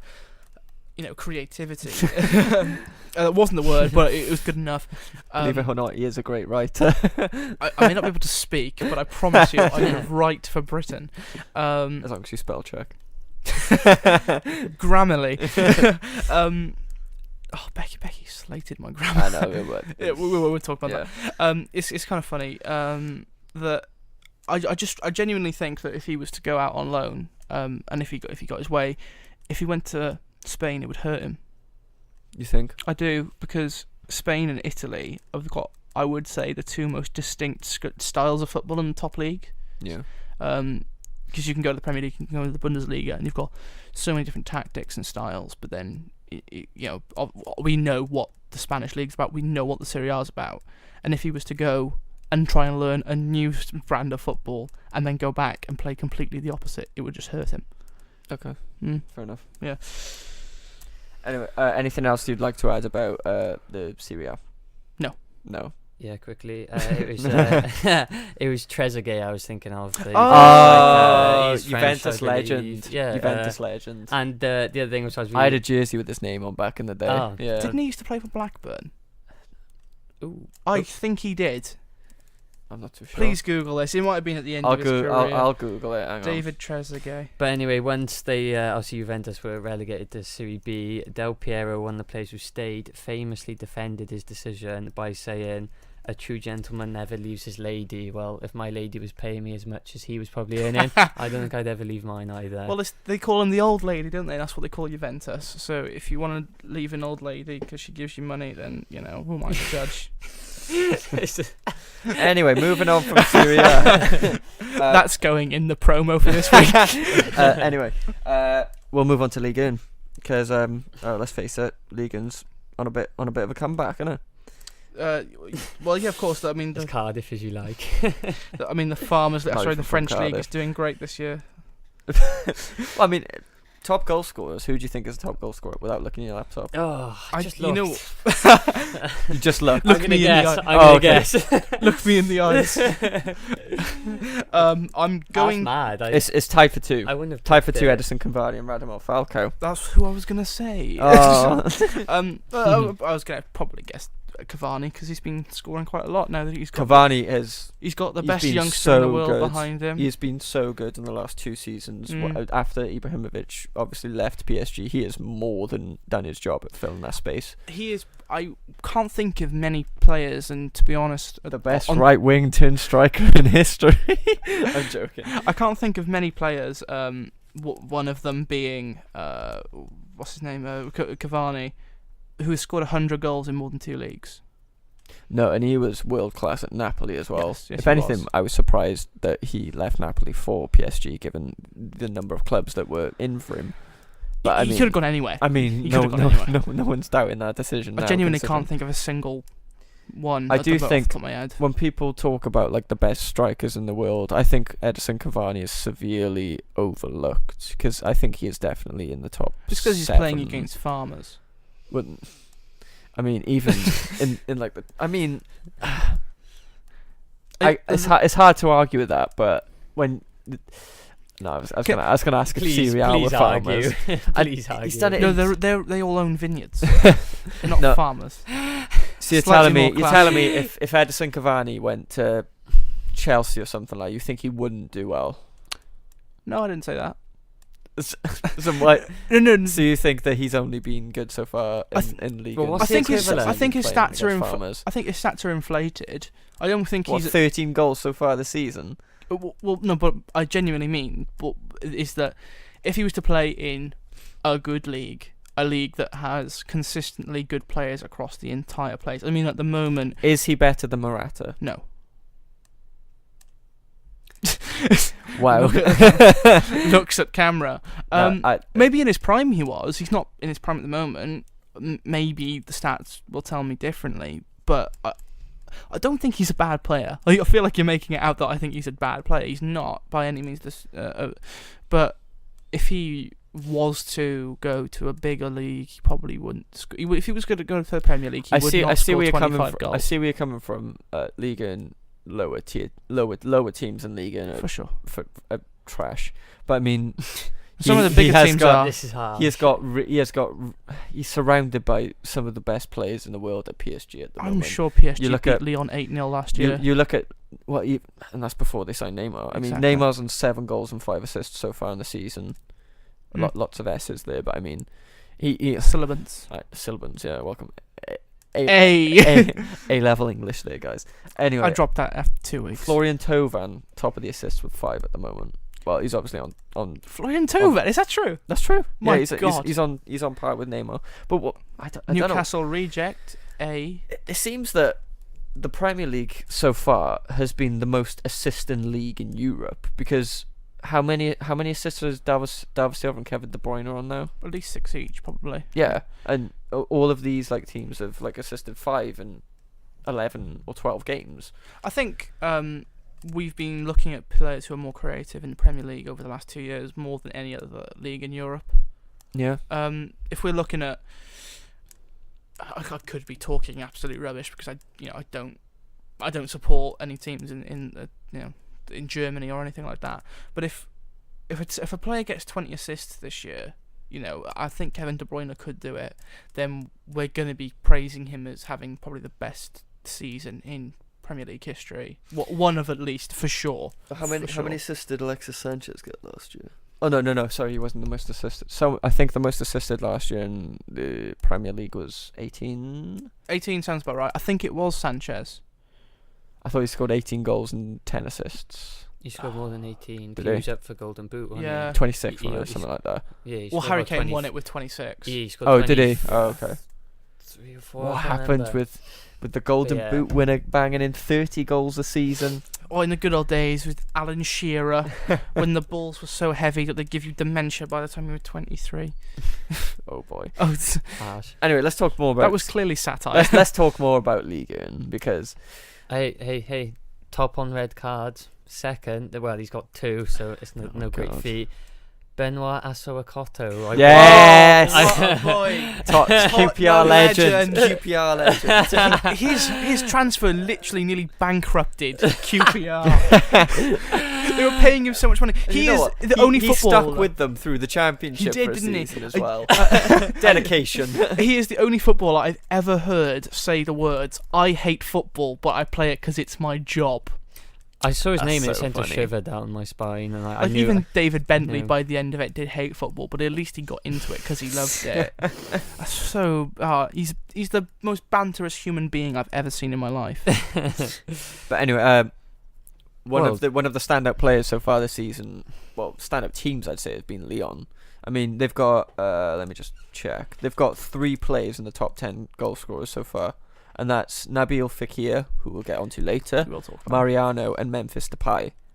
Let me just find the table at the moment. I'm fairly sure. Oh no, Monaco's still in second, but Lyon are close behind. Well, 3 points Yeah, behind. 3 points off. So I mean, PSG going to win the league again this year. Monaco going to finish second. again, Big deal. Monaco. Oh yeah. Yeah. Retrospectively, yeah. Yeah. I mean, It's it's great seeing Monaco still up there though. After after offloading their star player, 2 of their star players with Bernardo Silva. I keep forgetting that he went. Yeah. Anyway, I think it's great that Monaco's still up there in Well, the discussion. Bernardo Silva's making the team at Man City at the moment. But what you were But he saying, does it with style. he knows everybody's order off by heart. But what were you saying off air? You mentioned that you had tweeted that the best thing that the owners at Monaco had done was invest in the youth academy. Yeah, after the billionaire takeover, the best thing I think I tweeted something like the best thing to come out of Monaco's billionaire takeover was the investment in the youth academy. Sure, I mean you can't disagree with that. No. They've got here's some great stats for you. Not just youth academy, so scouting network as well. The highest percentage of players who are from one specific city across Europe is Paris. So Paris produce the most footballers in the top 5 leagues, and Monaco have got 5 scouts in Paris alone, which is more than PSG. Yeah, full-time scouts in Paris. That's why they picked up Mbappe, even though PSG wanted him. That's why they're picking up all these young players who are French and really good. I can't really say much because when you look at someone like Cardiff, a lot of scouts from Swansea come here to pick up the kids. That sounds so dodgy. I'm sorry. But their academy's better than ours. And when your academy is better, people are willing to move to the Principality of Monaco, even though no income tax or anything like that, just because being a footballer is the most profitable thing you could be. In terms of former Premier League players who are there, I mean, I suppose we could even go over to Ross himself. I mean, we've got Di Maria obviously bumping around. Depay. I'm going to talk. Ben Arthur's still at PSG, isn't he? Yeah, he is. Yeah, he's been woeful though. Oh yeah, is he? He's had that period where he's got his big contract. Now he doesn't play until he leaves. Basically, yeah. His whole career has been like that though. And obviously, shout out to PSG for inflating the whole transfer market with the Neymar. Should we talk about the whole situation now? Should we talk about it? We'll talk about it in the transfer section. Okay. We've got 2 more leagues to get through, and I want to get Let's power through these quickly. Leagues. But just one last thing on the French league. PSG's Brazilian duo Lucas Moura and Marquinhos have both welcomed babies into the world this week, so congrats to them. It's 9 months after they beat Barcelona 4-0. There's absolutely no way that's not related. Good lads. Right, on to the Eredivisie. Yeah, I'm going to be brutally honest, I don't know much about the Eredivisie. I don't know anything about I've been this, following much at all. Okay, no pressure. Yeah, tell me something I don't know about here. All I know is that Ajax, it's PSV at the top at the moment, isn't it? It is. It is. Okay. Final order in 6th, which is really bad. Didn't they win the league last year? Feyenoord? Yes, they did. Dirk Kuyt obviously was their captain, and Chelsea 2, Vitesse Arnhem are in 5th. So good for them. AZ Alkmaar 4th. A team I have never heard of, so therefore they must have done well this season. PEC Zwolle. I guess in Dutch it would be Zwolle. And then it's Ajax and PSV Eindhoven. PSV have done. I'm looking at the table now. PSV have done great. 11 games, 10 wins, and 1 loss. 30 points at the moment. That's great. But there's one big name that's missing from that, and it's FC 20. Yeah, and they are 14th in the table at the moment, which they need Steve McLaren back, mate. Oh my god, if we had the chance to play that interview right now, it would be perfect. Anyway, that is so good. Another team that probably qualifies for one of the best names in football, VVV Volo, are in 12th. I know that they were relegation candidates last year. They might have even gone down and then come back up. They're in mid-table. And Heracles. Now this is an odd thing for me because Heracles and Cardiff have got some kind of weird connection. We were linked with signing their best striker recently, so like myself and a couple other Cardiff fans got really friendly with a few Heracles fans on Twitter who could speak English. Yeah. So I've still got quite a few connections at Heracles, and one of them knows one of the board of directors. So I can give you all the up-to-date information on Heracles. Anyway, but in terms of the top goal scorers and the top assisters so far in the Eredivisie, not many household names. Not many. Well, obviously there's. In 20 years' time, they will be, but they're not now. Yeah. But in the top 10 goal scorers, there's no Dolberg. There's no. Oh, of course, he hasn't really been playing this season, has he? no, but I mean, Klaas-Jan Huntelaar I has. say, yeah, household names. Klaas-Jan Huntelaar is tied 4th in assists with 4 assists at the moment. I didn't realise he moved to Ajax, if I'm being brutally honest. I think he did he play for them last year? He must have. Probably, yeah. Yeah. Well, he must have moved from Schalke. Yeah. Yeah. Because he's basically he played for Madrid, he played for Schalke, and he played for Ajax. I think that's about it. Yeah. Yeah. Because Probably. he was never that good. Let's be honest. No. He was. I don't know why did he go to Real Madrid? I think he had a season where he was the top goal scorer in the Eredivisie. Yeah. When it still meant something. Yeah. I thought. Is that too harsh? No, it's fine. Should we swiftly move on? Because Well, to be honest, considering I know nothing about this league, in 7th place, is that not a Harry Potter spell? Excelsior. Yeah. I mean, it can be if you want to. Sweet. Right, I'm okay, gonna we'll leave that move league on. on We'll that move one. on to the championship then. Bev, take the reins, please. Jesus, take the wheel. That's what Cardiff are going to need. Right, thanks, lads. Cardiff City dropping down to 3rd place. How do you feel, Bev? After the Still defending, man. loss last week in the 7-side derby. I mean, I stumbled my way through talking about that last week. It's all right. Bristol in 4th. So yeah, still best team in the 7th side, and always will be. Not too much to talk about, other than, to be honest, the teams that people thought would be going up are down the bottom, and the teams that thought that were going to be going down are towards the top.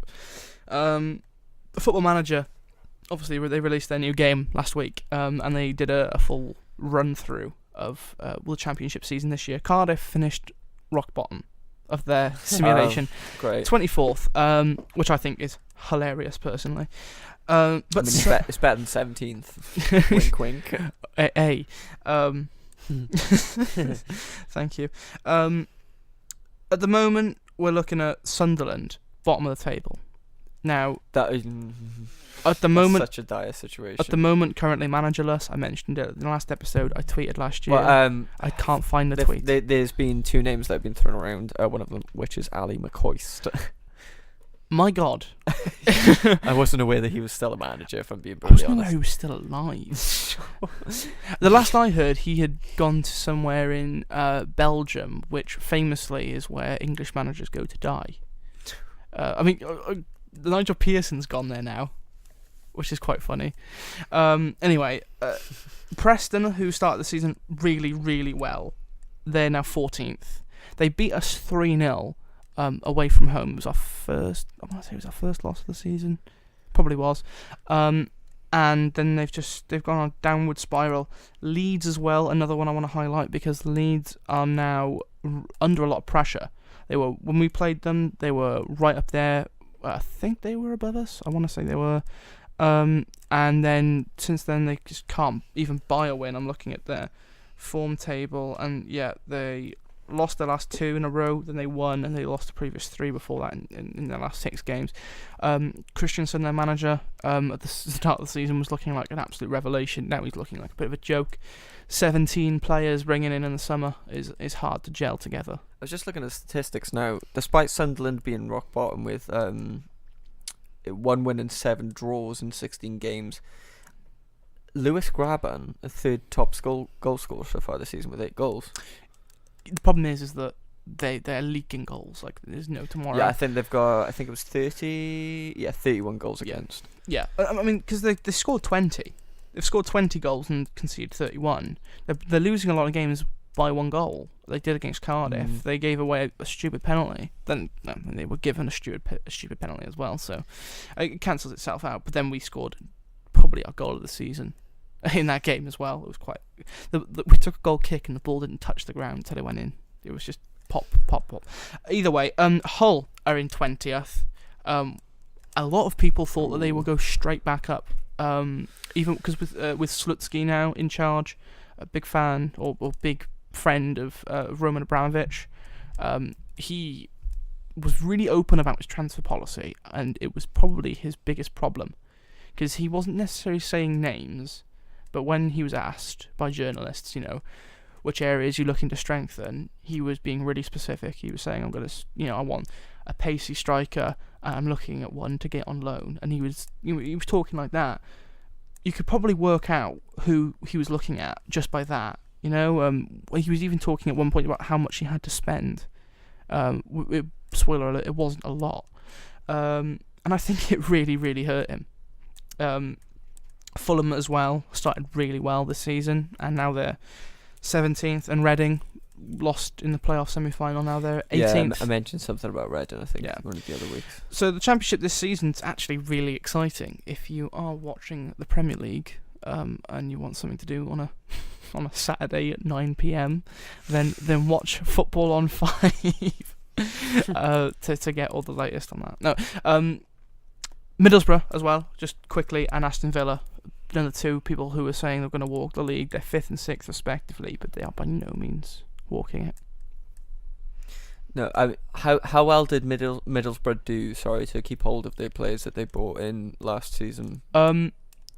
Relatively well. They kept Adama Traore and they kept Ben Gibson.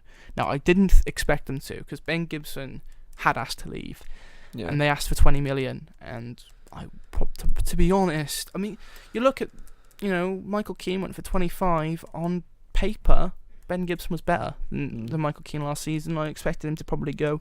And they brought in Britta Sombolonga, who, in terms of goals per game, has got probably one of the best that's going at the moment in the Championship, but he constantly gets injured. He's doing his ACL, he's doing these long-term injuries. Forest fans absolutely loved him, and he would always come on and score, off the bench, but he could only play 20 minutes, and he's missed the most number of big chances in Championship this season. So he's really missed. They're missing him quite badly. So yeah, but at the moment they've got Braithwaite, who you probably would know from FIFA, Danish striker from Toulouse. Britta Sombolonga, Rudy Gusted, Cardiff where legend. did Negredo go? Oh, he retired, I think. Did he? Oh, that's a shame. Alvaro Negredo, yeah. Alves didn't stay either. No, obviously. No. I think at the moment their starting goalkeeper is 37. Ooh. I know, Penstopoulos, something like that, Greek name. And they've got another striker who probably... Fletcher. Is it Fletcher? Young kid from West Ham. Came on, scored against United. Name rings a bell. Yeah. Yeah. They bought him for 7 million. Oh. Yeah, so they got a really expensive strike force. Probably the most expensive in the Championship, even above Wolves. And they, at the moment, have scored 21 goals, which, I mean, even Cardiff have scored more. And our entire front three were free transfers. So, anyway, any pointers that you would like to add about the Championship before we swiftly move on to the news stories of this week? No. Okay. I think we're good. We'll crack on then. Well, going back to League 1, big story coming out this week that PSG have been told to raise £70 million to abide by financial fair play rules. And that's in January. Yeah. So, according to The Sun, bear with me just 1 second. So, The Sun reported that Angel Di Maria and Lucas Moura could be sold by Paris Saint-Germain after PSG were told to raise £70 million. With Kylian Mbappe's obviously loan for this season rising to £168 million and a sign-on fee.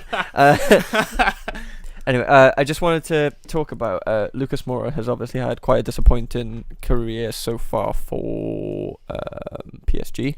Yeah. Angel Di Maria, possibly on the chopping block. Yeah. When I was thinking about topics for the show, I considered us talking about players who we think should move in January. I think Lucas Moura for me would be number one on that list. Yeah, he's still relatively young. 25, I think. Yeah. One before you start. Please. Actually, no, never mind. I'm going to bring it up in a later topic. Okay. No, I genuinely think that Lucas Moura is a quality player. He's got so much pace about him. He was great in Brazil. Yes, in the against Brazilian Sao Paulo. League. Yeah. And the Brazilian league is probably the best league outside of Europe. Yeah, I'd say so. So therefore, I mean, maybe Mexico or Argentinian. But anyway, It's definitely not the MLS. as much as they want you to think. Yeah. The less said about the Australian League, the better. No, for real though, I think that Lucas Moura has a lot to give. And if I was going to say to you one team he should go to, and I understand, yeah, their wingers at the moment are doing really well, it would probably be Liverpool. He would fit that Liverpool dynamic so well. I guess so. Yeah. I want to say somewhere like Borussia Dortmund or somewhere like that. A team renowned for rejuvenating players' careers. Dortmund wouldn't be a bad shout for sure. Maybe even AC Milan, somewhere like that. The problem is that they would need, if they want to raise 70 million, to sell him to someone who has money to spend. Yeah. And Liverpool probably would be. I mean, Jurgen Klopp drives a hard bargain. If it would, to be fair, I think it would end up being about a 4-year loan. Whereas if you were to send him to somewhere like the Chinese league, where they would drop 50 million and not even think about it, That would be such a waste of talent, though. But he's Brazilian, and there are so many Brazilians playing in the Chinese league. Well, you've got Teixeira from Shakhtar Donetsk, but even He's ex-Chelsea midfielder Ramirez is in talks with Inter Milan to move out really? of the Chinese league, and plenty of players have followed suit in doing I mean, that as well. Paulinho went there, but now he's back in Barcelona and playing unbelievably well. Yeah. Oscar, Yeah. Hulk. I mean, there's definitely more that I'm not thinking of. I'm surprised they've lasted this long in the Chinese league, if I'm being brutally honest. I expected them to drop stupid money again this year, and then they ended up bringing Anthony Modeste in for 35 million, which is that is they've out West Ham themselves. To be fair, that's quite funny. If they were going to raise £70 million, who would they sell? Because Lucas Moura, that's why they're saying Angel Di Maria and Lucas Moura and potentially Javier Pastore. Would that bring them £70 million though? Di Maria 40 million probably. Lucas Moura anywhere between 25 and 30 because of his age. That's about 60, 65. Maybe offload Pastore as well for 17 to 20 million because he's getting on a little bit now. He is getting on. I wouldn't say he's worth that much personally, but the problem is, and it's just basic business, if a team knows full well that you're in a dire financial state, they will milk you for all they can get. Yeah, for sure. Yeah. Anyway, moving on from that topic, and one of the interesting ones, I'm surprised this didn't make it onto the Football Funnies. Marouane Fellaini, the Belgian midfielder for Manchester United, is suing sportswear giant New Balance for £2.1 million, claiming that their boots hurt his feet. Anyway, so the Belgian star signed a 4-year deal in 2012, but is demanding damages after they walked away from a new £600,000 a year contract. Marouane Fellaini is suing New Balance for £2.1 million because he claims the boots hurt his feet. Fellaini said in a writ at London's High Court that the poor quality of the boots needed to be steamed and stretched by United's kitman before he could get them on, and he claims they caused his toes considerable damage that he repeatedly communicated with frustration, saying that the boots caused a loss of enjoyment, inconvenience, and an impact on performance. How many minutes has he played for Man United this season? Enough to say that? A fair amount, yeah. But he swapped to Nike now. He's wearing Tiempos, yeah. But a topic that something I said to you guys before we started recording was there's clearly something wrong with the New Balance football camp, because the other big star, Aaron Ramsey, he's recently declined to extend his contract with New Balance, opting to wear Adidas boots now. But they were only new to the boots game, weren't they? They were, but they weren't bringing anything new to it at all. Well, no, not when really. you look at the work that Adidas and Nike have been doing with their boots, totally running away with innovation. So they're innovating the boots game, basically. That's what I'm saying. But the only thing that New Balance really innovated was putting Caerphilly Castle on Aaron Ramsey's boots that everyone in Caerphilly shared on Facebook and stuff like that, coming from first-hand experience. That's amazing. Yeah, I know. I mean, this is one of those stories that, for me, the state of modern football, how has this not happened sooner? Like, how? Honestly, and I genuinely mean that, because it makes so much sense. Because footballers are always looking for a scapegoat. Because at heart, all footballers are 12 years old. Well, most of them are, at least. And how have they not just gone, you know what? it was the boots' fault. You know what? I mean, genuinely, you see footballers quite a lot. but you can't picture someone suing Nike or Adidas for £2.1 million. I mean, It's a bit petty, to be honest. yeah, but I'm just saying, New Balance would do more damage. If Fellaini can sue New Balance for $2 million, then how much do Titus Bramble's kit of boot manufacturer owe him? And I only say that because he followed me on LinkedIn this week. So shout out to Titus Bramble. I'd love to have you on the show. What a boy! I think he's the only Premier League player to ever score a hat trick of own goals. I think if I was New Balance, I'd protest by making a Fellaini shaped boot just for his foot that you could buy. Everyone could buy it. Well, I mean, With a massive look at the afro on the- look at the size of the guy. The guy must have massive feet. So I mean, maybe the boots were just a bit narrow. You know, let me maybe like buy a pair of Puma Kings or Hypervenoms or something like that. Dear You know? God.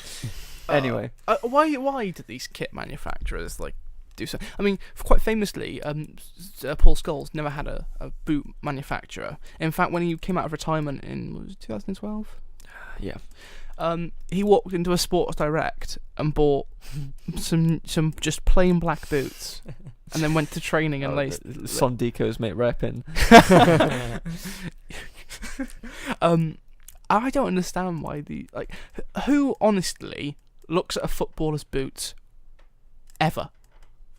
I'd say Loads of people I do. I have a I don't. fascination with boots though. When they look nice, I'm like, you know what, it's a nice pair of boots. I'm really. But I'm never looking at a footballer's boots and going, you know what, since he wore them, I'll wear them too. No, but it's the younger generation that do. Coming from my experience. All the 8-year-olds who shout "beast" every time Akinfenwa touches the ball. Yeah, well, I mean, it's just the Neymar boots, the Cristiano Ronaldo signature boots. Messi ones don't sell as well. But I mean, I own a pair of Messi's. That's probably why. Anyway, they see Messi wear them and they go, "Oh, he wears them." Oh no, yeah. But anyway, it's the younger generation that get influenced, and I don't think any young person's looking at Marouane Fellaini and thinking he wears New Balance boots. I'm gonna wear them as well. Like the kid who's in like year 6 and he's 6'4", and he's like, I need some Fellaini boots, me. The only people who wear New Balance boots are the people that go to MacArthur Glen and pick some up for 20 quid or whatever. that's that. Anyway, moving on from this topic. Well, we'll head into transfer rumours, is it now? Well, there's one more story that really isn't related to transfers, but it nearly made the football funny, but luckily I found one story that was even funnier. Harry Winks. I seen this. Injured. We'll keep this brief. Injured. But then and he went and sat and actually watched the England game in the stand with the fans, and then went out on a night out to Prism in Watford. And then this absolute snake of a guy on Twitter called him out publicly for it and then added it to the Sun. So firstly, he's a really bad person. He shouldn't have done that. Secondly, why can't he go to a nightclub? He's hardly going on the dance floor two-footing and a girl celebrating her 20th birthday. I mean, the Twitter really came out in defence for Winks. They said he did. Yeah. Breaking news: 21-year-old boy goes to prison, and it's just like, and even there was no evidence that he was off his face. There was just a photo that was taken of him with a guy. He looked actually quite sober. Yeah, compared to well, there was obviously that big Rooney situation where he was spotted at a party after an England game, or a wedding. It was a wedding, I think. Yeah, but the problem is he was not invited to that wedding. He turned up drunk. That was the problem. But the thing is, Harry Winks was he hardly had a VK in one hand and was spraying balls 60 yards with his left foot. You know, I don't understand what the problem is. There's a lot of things in the past I've seen about like footballers getting fined for going out on a night out that they planned before, even though they lost. What's wrong with that? I don't get. Footballers have social lives as well. I mean, when Luke Shaw joined United, there was lots of paparazzi following him about, and there's a big news story published about him like walking out of a restaurant when he was supposedly injured, and then he replied to the outlet that reported on it. He was like, "Well, I can't go out for dinner, can I?" Victor Wanyama's in the corner eating a spaghetti, being like, "Oh, I wish someone had told me." Anyway, we'll move on from that topic. We'll go into the shout out man like Harry Winks. keep it real. Keep going, Prison. Don't let the haters tell you what to do. Yo, especially when Pendulum are playing. Oh, that was lit. Anyway, we'll go into a quick transfer rumour roundup. We've got 4 rumours today, 4 of the big rumours. We'll start off with one of the big ones, one of the most consistent ones over the last couple of years. Oh, I'm so bored. So naturally, a transfer rumours around the corner. So naturally, United are going to get linked to 40-odd players. Yes. Naturally. I do remember there was a piece the other day, it was a couple of years ago now, I think it was when Van Gaal took over, and it was Man United starting 11 under Van Gaal if they'd signed everyone they were linked with, and there was too many dots to fit on the team sheet. It was quite funny. Yeah. Anyway, we're talking, of course, about a player who's more often than not been linked to Manchester United, and it's Gareth Bale. Mm-hmm. So apparently, representatives at Real Madrid are getting tired with Gareth Bale's regular injuries. I mean, so am I, because I'm a Wales fan. but I mean, he pulled his thigh whilst recovering for a calf injury, and that's why he'll be out until the end of Christmas. So Real Madrid are setting an asking price of £85 million, which apparently is putting Premier League clubs and other clubs on alert. The likes of Chelsea, Spurs and United, clubs that have been heavily linked to him. Obviously, Gareth Bale has been out for quite a significant amount of time after he suffered an injury against Dortmund in the Champions League in September. But as a United fan, I really wouldn't like to see this deal happen. Really? No, I saw a tweet the other day that someone retweeted the report that Bale had been linked to United, and they were like, "Oh, great! Phil Jones doesn't need like someone to spend time on in the injury." Well, injured with him. Sorry, I really butchered that joke. Anyway. Do you want to try it again? Yeah, I'll try that again. Anyway. I saw a tweet the other day, right? And we've someone... got to laugh now, Lee. We've got to laugh. No, anyway, moving on from that. But yeah, I think Bale's injuries, I've become increasingly frustrated with how many games he's missed for Wales through the amount of injuries he's had, let alone how many games he'd potentially miss for Manchester United. Yeah. I mean... I think in the last 14 games from Real Madrid, he's only been fit for 10 of them. Yeah, or 10 or 20, I can't remember which one. But anyway, yeah, I wouldn't like this deal to happen, if I'm being brutally honest. Not for £85 million. Yeah, that's a lot of money. I would love to see him back in the Premier League, because I think it's the only league where he would be appreciated. I mean, one thing that I thought about was maybe it's the league is Spain, or the style of coaching that Real Madrid implemented is making him injured, because if I recall correctly, when he was at Spurs he didn't have that many major injury issues. Well, he had that one, didn't he? I think he did his ACL. When was that though? Oh, maybe it wasn't at Spurs. But anyway, apparently people were warning Real Madrid at the time of signing Gareth Bale, because there was something that came up in a doctor's report that revealed that he could have serious long-term injury issues.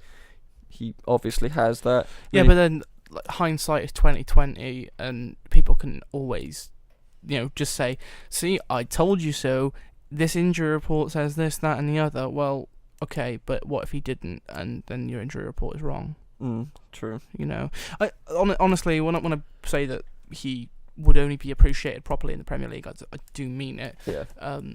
He was the best player in the Premier League that year. For sure. That is no doubt. I was gonna say the world, but then I don't know, maybe. Well, there's a reason why he was the world's most expensive player. Yeah. And deservedly so. There weren't many people. I couldn't batting say eyelids. enough of his praises. That final season at Spurs was unreal.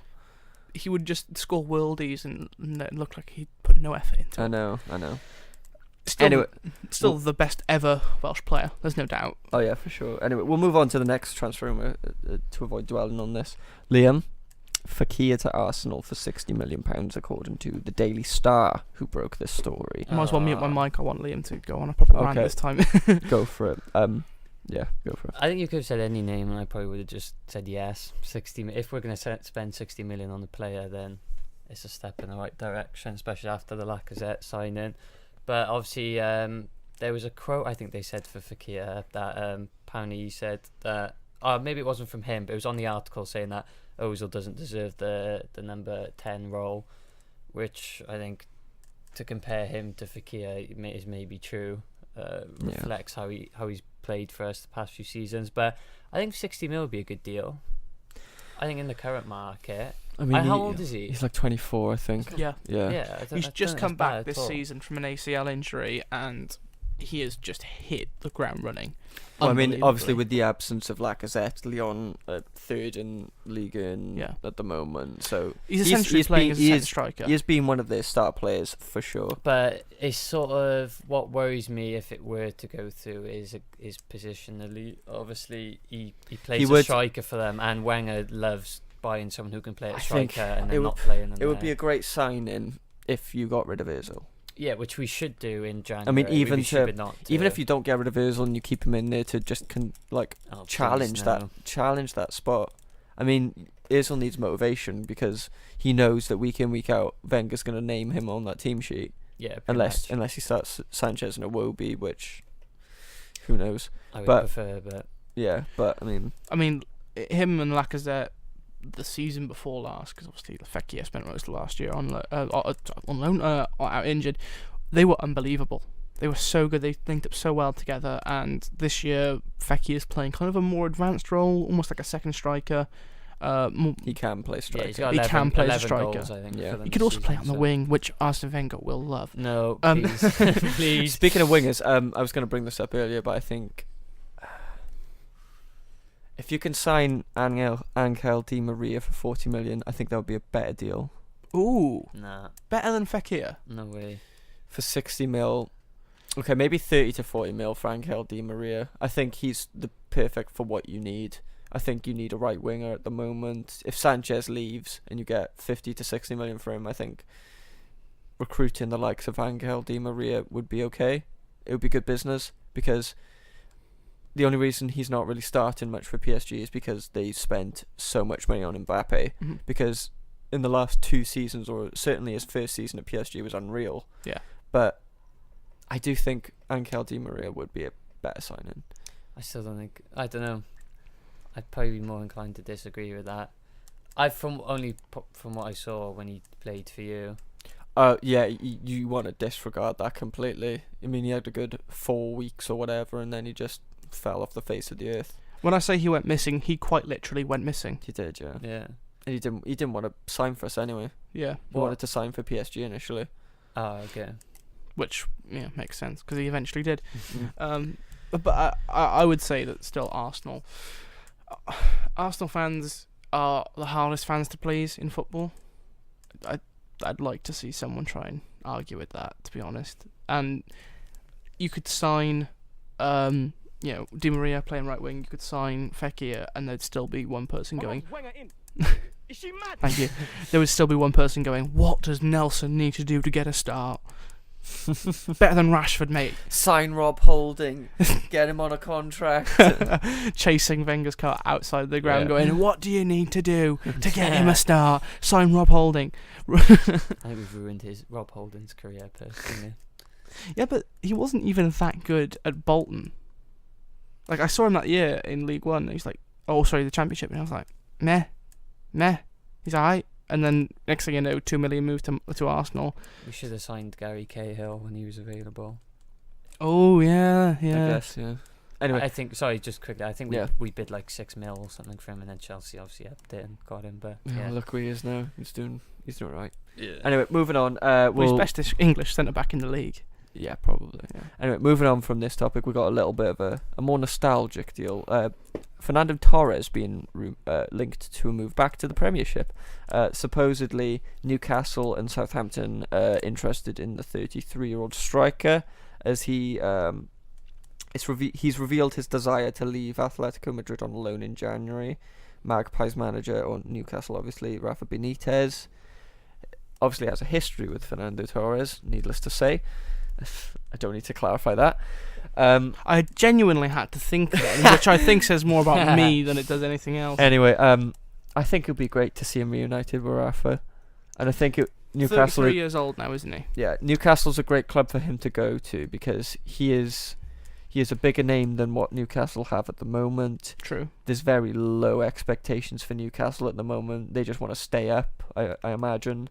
So I think well, we talked about it last week, didn't we? We touched on it at least. It was going to be a topic, and then something happened, and we cut it from the lineup. But Newcastle fans genuinely had a really big ambition to go and get top 10 this year, and now it looks. Yeah, I mean, they lost to Bournemouth, wasn't great, but you look at the strikers, and they're not necessarily performing. But you've got, Dwight Gale, top goal scorer in the Championship last season. You've got Jose Perez. You've got Joselu.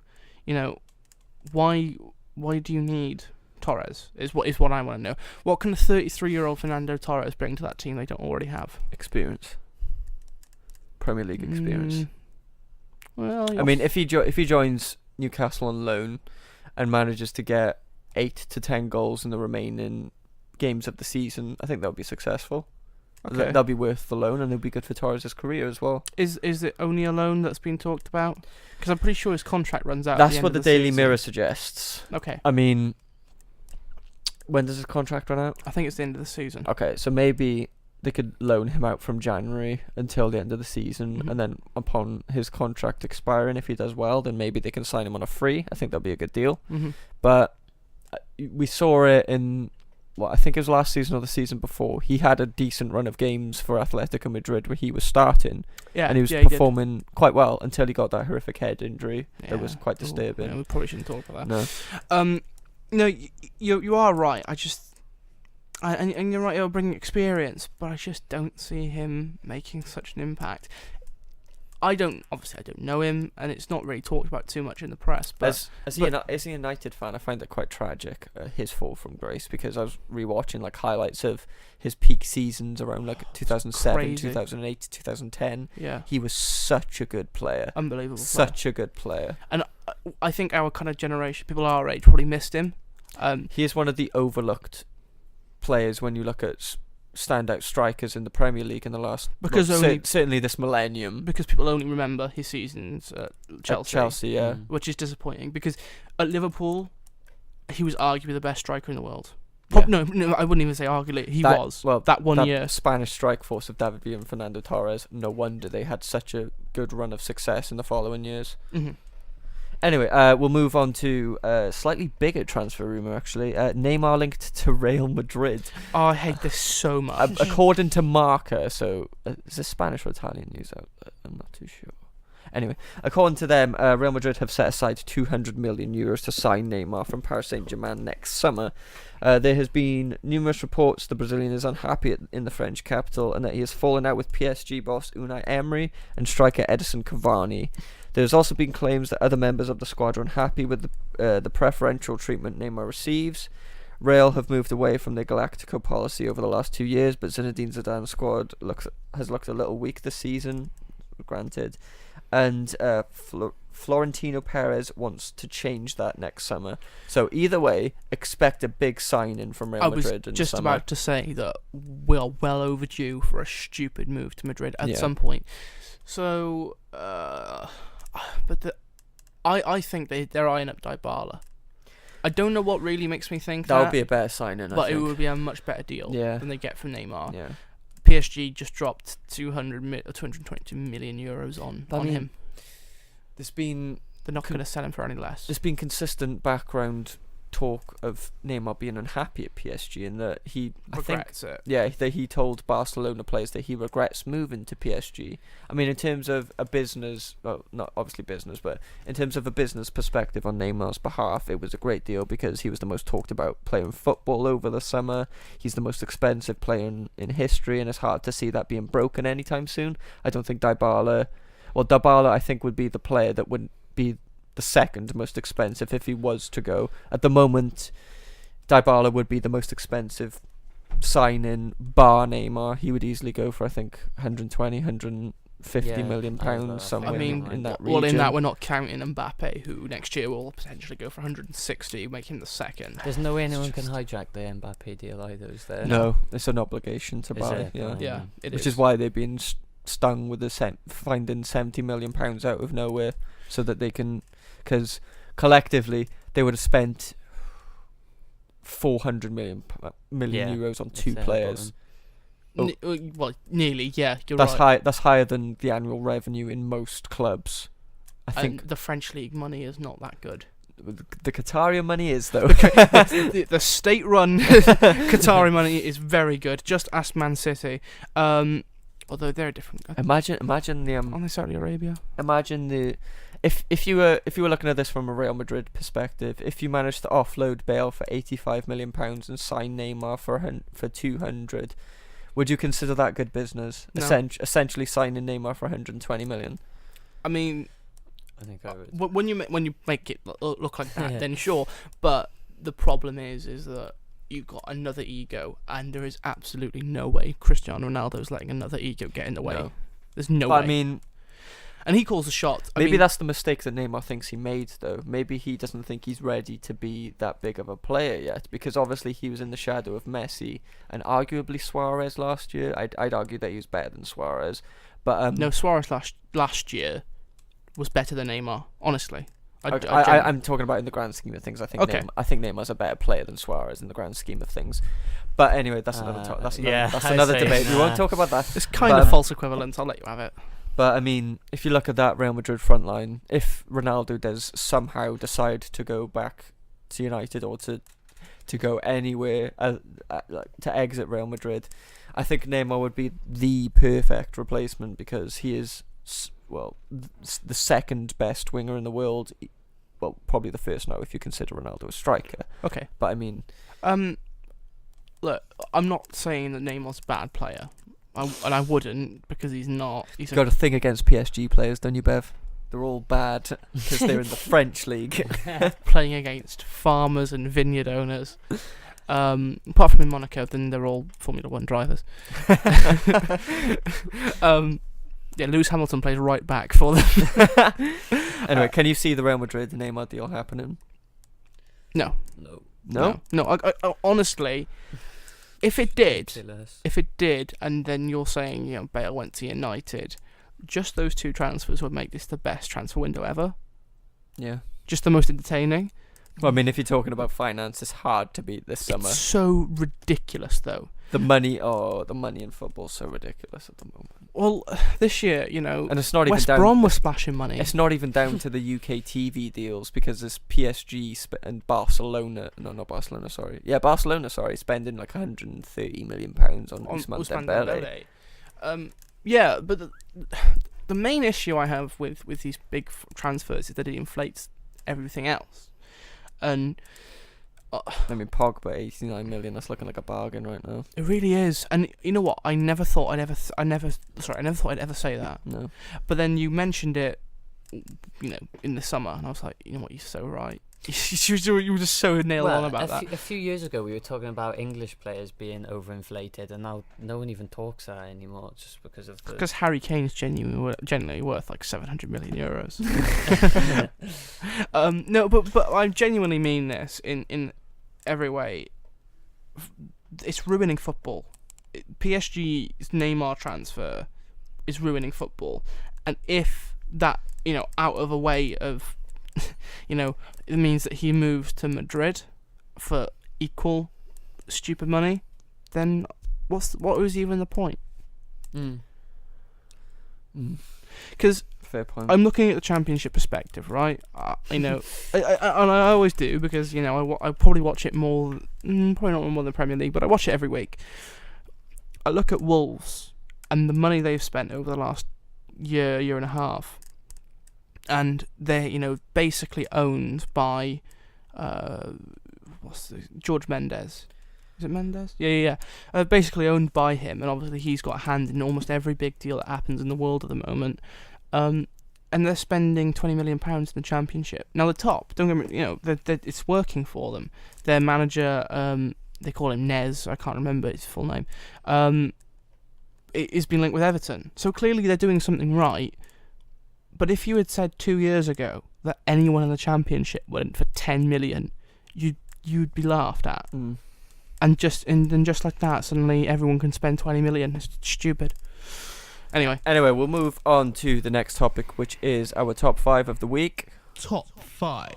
There we go. it's so dumb. Why did we do that? So anyway, so this week's top 5 is the top 5 players under the age of 21 in the Premier League. Let me preface this by saying they must have been either 21 years of age or younger by the start of the season. So if they turn 22, it counts. Yep.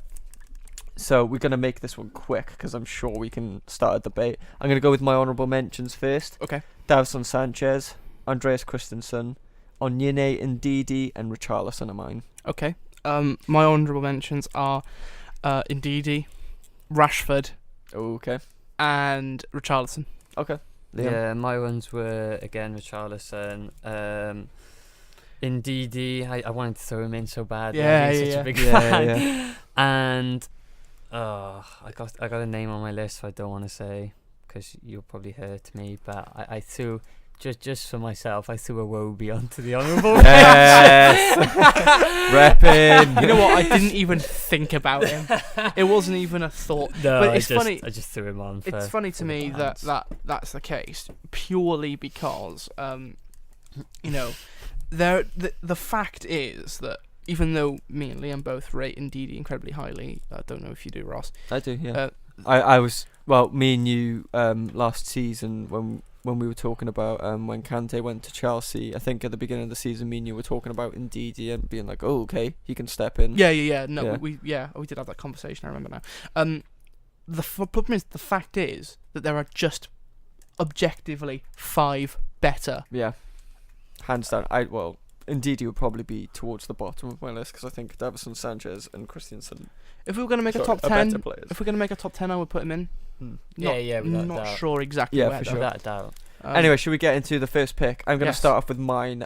No surprise here. Marcus Rashford is my number 5 pick. Oh, okay. Okay, so 3 goals and 3 assists in 11 games, 3 games off the bench so far this season, 2 goals in 4 games in the Champions League, average rating of 7.11 so far this season.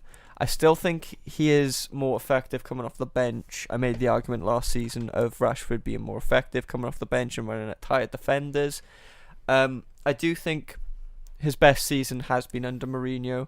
I think working with Ibrahimovic last year really heightened his confidence and his ability on the ball. And I'm hoping that, we'll get into the question, but I'm hoping that Ibrahimovic will do the same for Lukaku this year. I think the experience and the character of Ibrahimovic does really impact young players. Anyway, so I don't see why Jose doesn't start him on the right and Martial on the left. I've mentioned this before.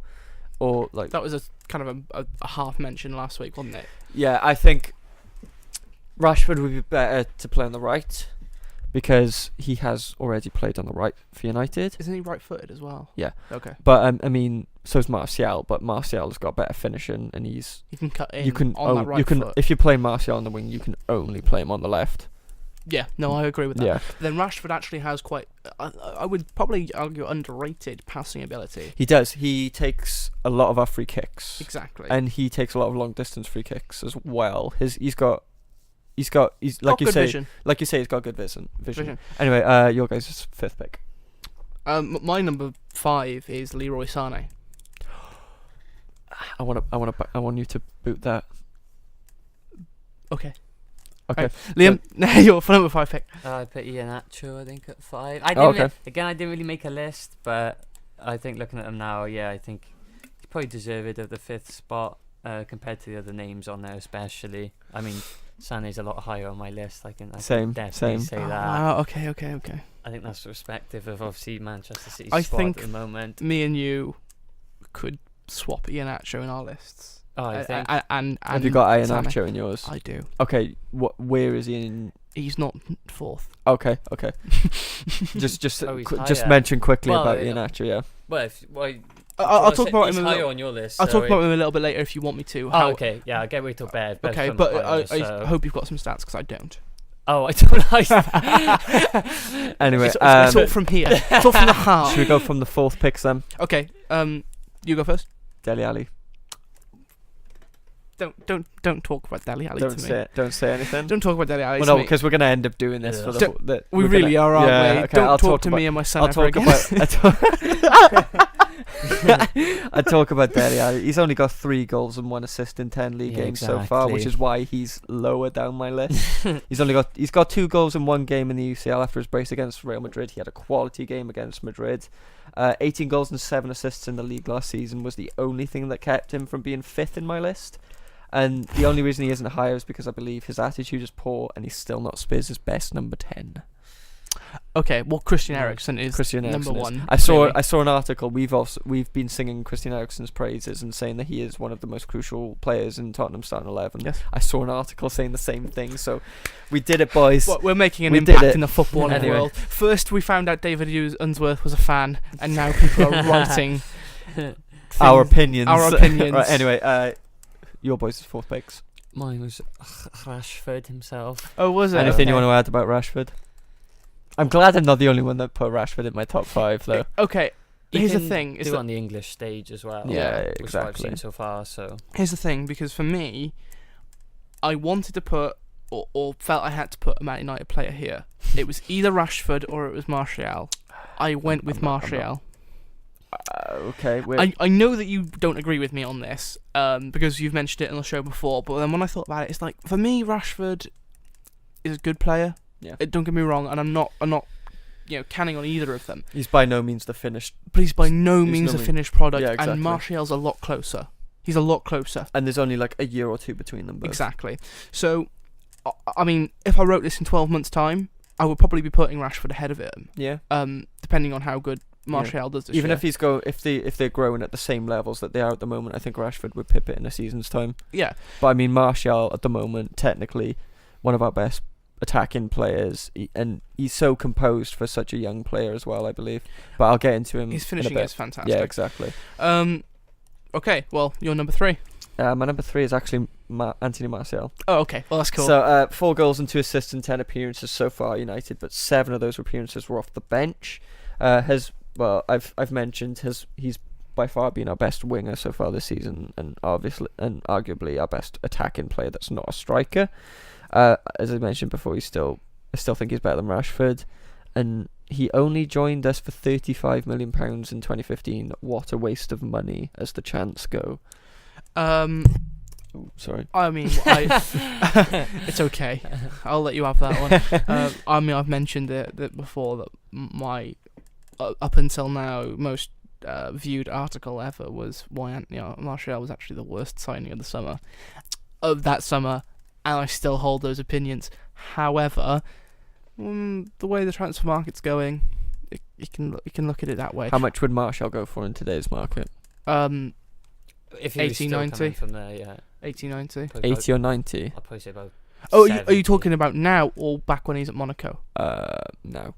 Yeah, 80 or If 90. United were to sell him on... 80 or 90. Really? Yeah. Ah. I don't think he'd I break see. You're his rating him 100. higher than me. I was going to I'd say like 50 or something. 60, I'd probably Okay, say. okay. I mean, he's got so much hype around him still. The French people still think that he's amazing. I mean, I don't think he's better than Mbappe or Ousmane Dembele, but then I No, do. he's not. I think He's not. I hate the reference. I think to Dembele us, is better than but Mbappe personally. you- So It'd be similar. It reminds me of sort of Sanchez was a great bench player essentially for Barcelona, and yeah. he is essentially that for you as well. I guess. He's a yeah. great bench player. So But I mean, he's not. He's not. I don't think he's a great bench. I don't player. think he should be a bench he player. should be starting. Yeah, yeah, He's, yeah. Like I but said, he's by far our best winger at the moment, and I think he should for sure be getting in ahead of Rashford. Definitely ahead of Mkhitaryan at the moment. yeah, that's Like kind of goes without saying. Like I said, Rashford and Martial on the wings. That's the dream at the moment. Mhm. But anyway, I think I've talked Sure. enough about Anthony Martial. Well, my number 3 is Iheanacho. If I wrote this in the summer, he would be my number 2. I rate him that highly. Let me just I know preface you're a And this. big fan. Let me just yeah. preface this by saying the first week or so of me knowing Bev, the first thing he said to me was, Iheanacho's better than Rashford. And that was a year and a half A ago. bit over a year ago. Yeah. Yeah. And what a year and a half it's been. But I mean, concentrate statistically, now. you still think he's better than Rashford then? I do. I know it's not going to be a popular opinion, and I know that he's at Leicester, and he's not getting games at Leicester, but it probably says more about Leicester than it does Iheanacho. Well, yeah, when Okazaki's starting ahead of him. Slimani, I think, is even ahead of him in the pecking order at the moment. My thoughts with Iheanacho are that his form at Man City was so unsustainable that people just expected a lot from him. I'll be honest. I was expecting him to get the heights that Gabriel Jesus has at the moment. We won't talk about him. No, we won't talk about him. Anyway, but a certain player who also plays for Man City and is Brazilian did kind of surpass him, or especially in the pecking order. And then a lot of people went, well, that's the end of Iheanacho's career. And I was like, no. This is just the beginning. Because this shows character. If he was to go to West Ham, if he was to go to Leicester, and he still carries on doing well, then it shows everyone that he's doing great. You know, or that he is, still a quality player. And he's just not getting the chance to. And I think if he got a run of starts next to Jamie Vardy, or maybe next to Slimani or Okazaki, because him and Vardy are kind of similar players. Iheanacho would be a great counter-attack player. Yeah. He's so quick. And his finishing, granted, he wasn't scoring 25-yard screamers, but most of his goals were poacher goals. But how often do you see poachers now in the Premier League? You don't. No. The best poacher in the Premier League ever was Alan Shearer. That's easy to say because he was the top goal scorer, but I'd say he very rarely scored screamers.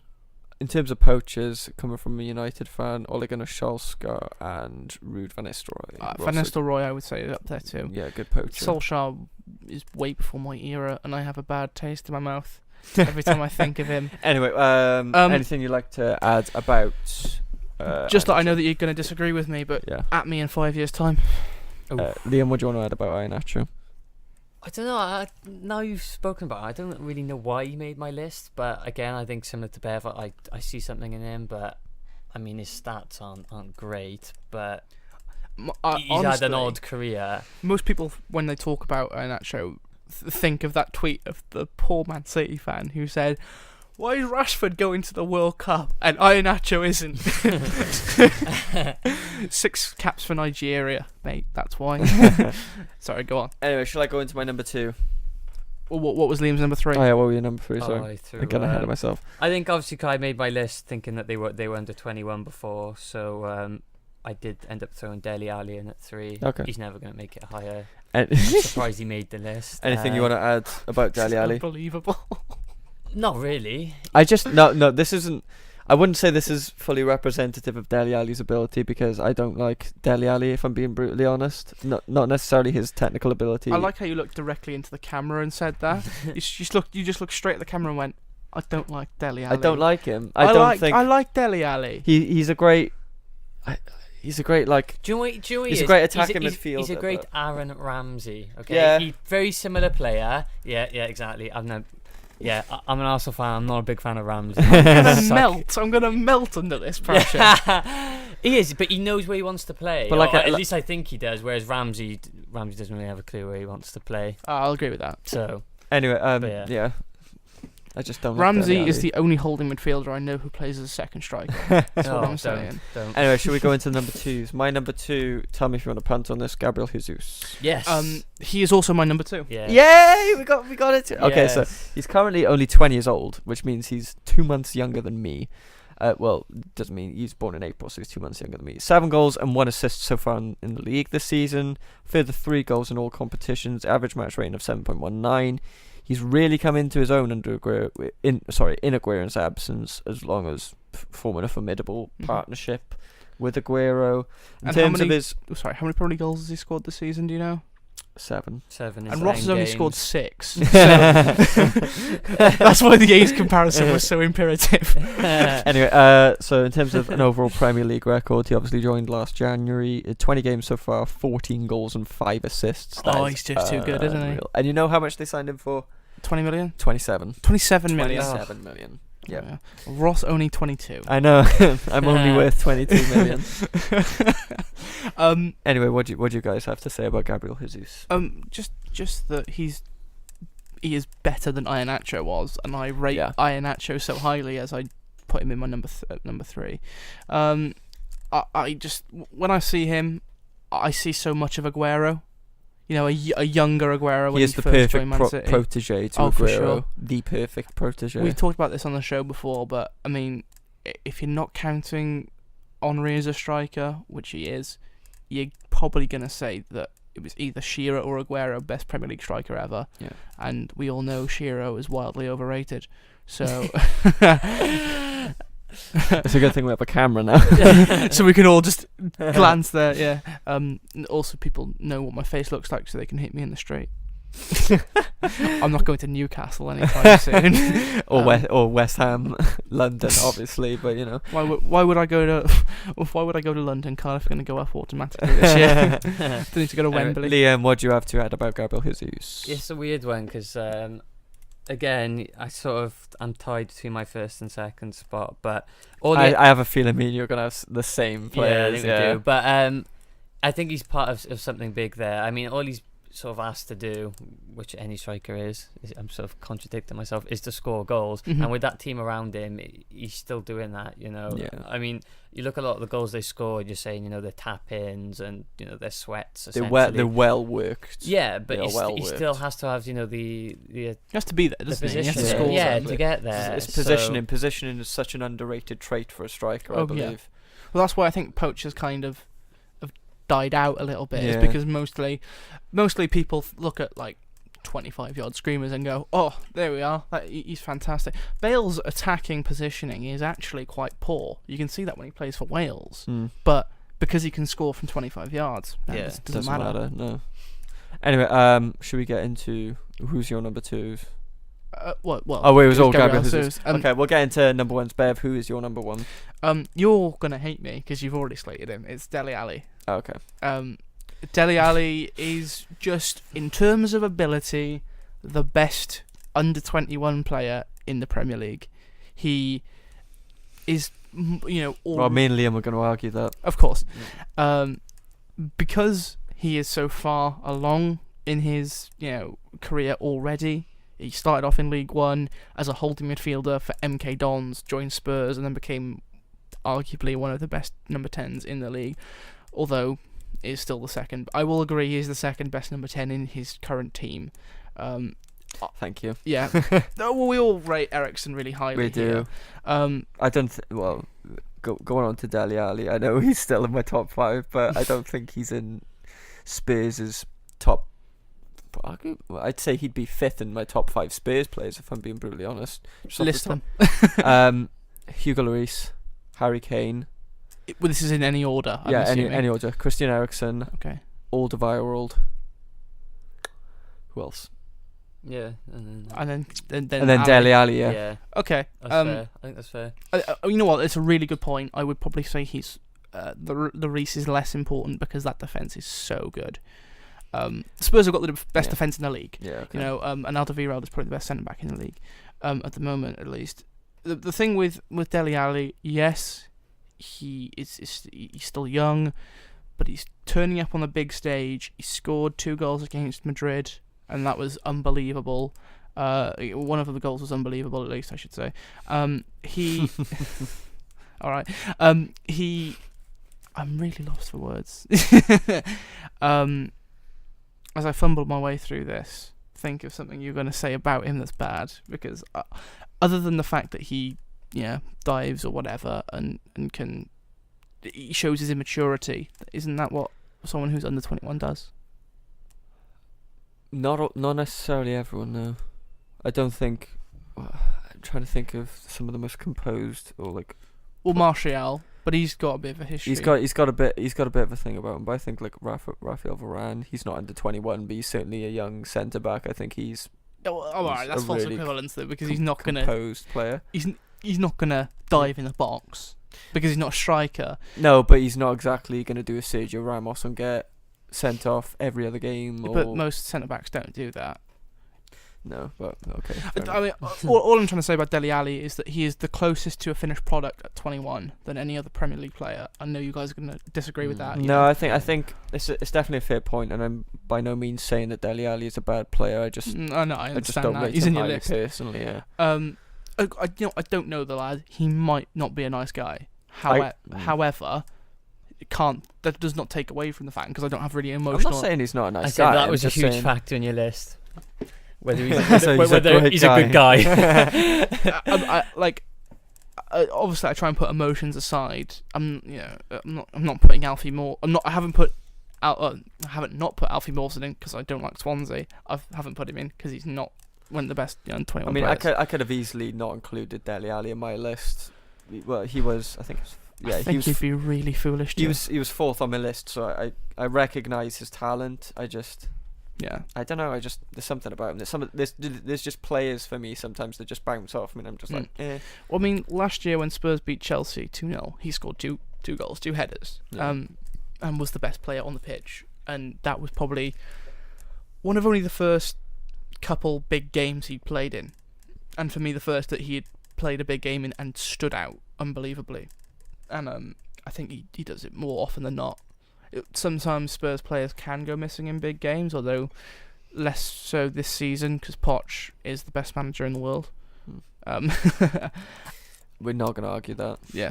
Right. Please tell me why I'm wrong. Because the best player under 21 at the moment is Leroy Sané. Ah. Who's yours? No, joking. Yes. Yeah, Leroy Sané. I was gonna say we'll say it at the same time, and I was gonna say Richarlison, but you didn't give me that opportunity. Anyway, starting off with Leroy Sané, I believe he is City's best winger. Don't think that can be argued. Out and out winger, anyway. Obviously, Kevin De Bruyne, the man that he is, can play He can play in goal. On the pitch. Sorry, I said Fitch. Anyway, yeah, I do think he is Abercrombie City's. as well. I hate you, Bev. Anyway, yeah, he is not as much as I hate me. He is City's best out and out winger. This is only his second season under Pep. He turns 22 in January. Just putting that out there. 6 goals and 5 assists so far in the league this season. Can't remember how many games that is. I think it's about 12. 11. Yeah, 11 or 12, which is a contribution every game. But 8 goals and 7 assists in all competitions. Average match rating of 7.51. And in terms of, he's not only the best winger, like in terms of, I think below like the elite level of wingers in the Premier League. So it's probably only Hazard and Sanchez at the moment, I believe, unless there's another world-class winger in the league. Kieran Dyer. Anyway, outside of those two, I think Leroy Sané at the moment is the best winger in the league. That's a massive shout. I'm gonna make it. I just think well, we talk about attacking positioning, and for a winger, his attacking positioning and his awareness to get in the box, and it's just unreal. I mean, even his shooting ability is. It's just something about watching him play. I mean, it's great. You can see the difference when you've got him on the wing and Sterling on the other. There's just something. I mean, I know Sterling, so maybe not the best. Sterling's been great this year. Yeah, exactly. Yes, and Sané's been even better. So.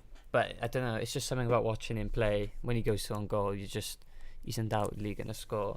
And I think the reason that he hasn't got as many goals and assists is because of Raheem Sterling. Because even though Leroy Sané is not significantly, he's a couple of years younger than Raheem Sterling. Mm-hmm. But I think he's a miles better player than Raheem Sterling. Already, certainly than Sterling was at his age now. Yeah. You know, no, I'd say right now. I say right now he's better than Sterling. I'm not going to really disagree wholeheartedly with you because I do think he's a quality player. He's at number 5 on my list purely because I'm surprised he is that low on your list. Honestly, I put a lot of thought into this, and you know, is Martial a better player than Sané? No, but Sané is less important in Man City's team. If you take Leroy Sané out, you put in Bernardo Silva, maybe Sterling on the left, where Sané would be, they would not even see the difference. I make the counter argument that how important is Dele Alli to Spurs' team. You could take Dele Alli out and Spurs... Only because they've got Christian Eriksen. Yeah, well... We've already agreed that Eriksen is probably the best number 10 in the league at the moment. Yeah.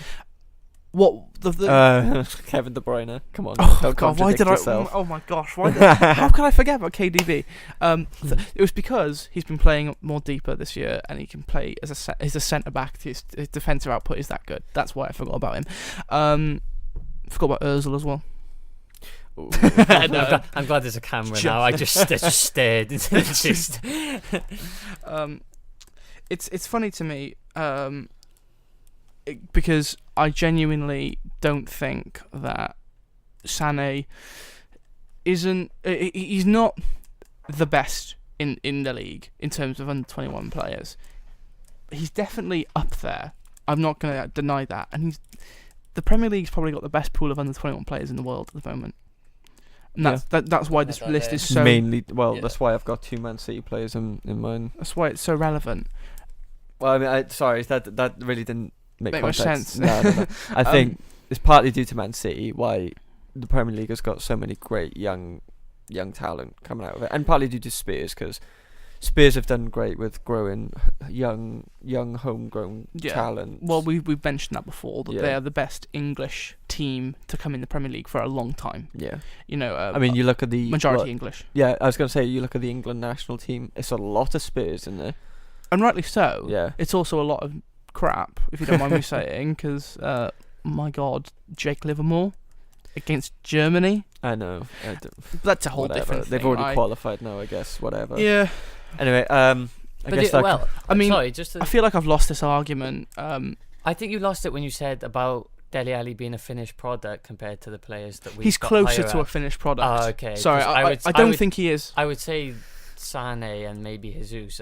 I would say are closer to a I'd finished say product. I wouldn't say that, because I think Sane has so much more potential, because he is younger than Dele Alli, I believe. Yeah. And the potential that Leroy Sané holds, he can easily reach Hazard's heights if he does continue the way he is going. I just kind of feel like Sané, the position that he plays in, can only do so much. And this isn't really a point against him in terms of the list. It's more a point against Pep. And and this is really harsh. A lot of people have been arguing that Leroy Sané could do a job at number 10. I read a lot of articles about it this morning. I don't know about that. Maybe if I saw him do it, probably. I mean, I know he played centrally. He plays Schalke a little bit. Yeah, but he plays a lot. He plays a lot down the middle. He does drift a lot more narrower in game. That's what I'm saying, is that, and don't get me wrong, this is the harshest criticism I could probably make of Pep this season, other than the fact that he dropped 2 points. You know, that his formation doesn't allow 2 strikers, because I'd love to see Aguero and Jesus play together. Yeah. And also, when you play one up front, your inverted wingers, i.e., Sterling and Sané, kind of get made redundant because your wing backs are pushing so far forward. And Benjamin Mendy, before he came off, before he got injured, I think this could not be true, but I think he was the highest assister in the league before he got injured. Okay. Anyway, sure. I feel like I've lost this argument. Anyway, and now I wish I'd put Sané further up my list. I genuinely do. That concludes this week's top 5. That was a really, really long segment, and I don't know. It was a good one, though. I think it was a good debate. Yeah. Anyway, we'll go into one of the final main topics of this week's show, because we are getting on quite a bit. Should we speed through them a little bit? Yeah, we'll answer a couple of fun questions. Because there was 2 questions about Ibrahimovic, which I think Ross are probably best to answer. Okay, hit me. Was from Will Sheppy 01, another contribution from Will. Thank you very much. What will the return of Ibrahimovic mean to Man United's attack? Will it improve or hinder them? And then the second question is from David_Reynolds7. 2 questions from him this week. 2 good ones, really good ones. Does he play for Sweden? He does play for Sweden. I think so too. Hands down. I think we were talking about the lack of striker in Sweden's team at the moment. I think you could partner Forsberg with him, and he'd make a really good.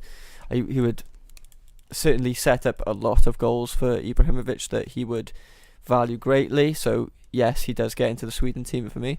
In terms of will he hinder United's attacking lineup? No way.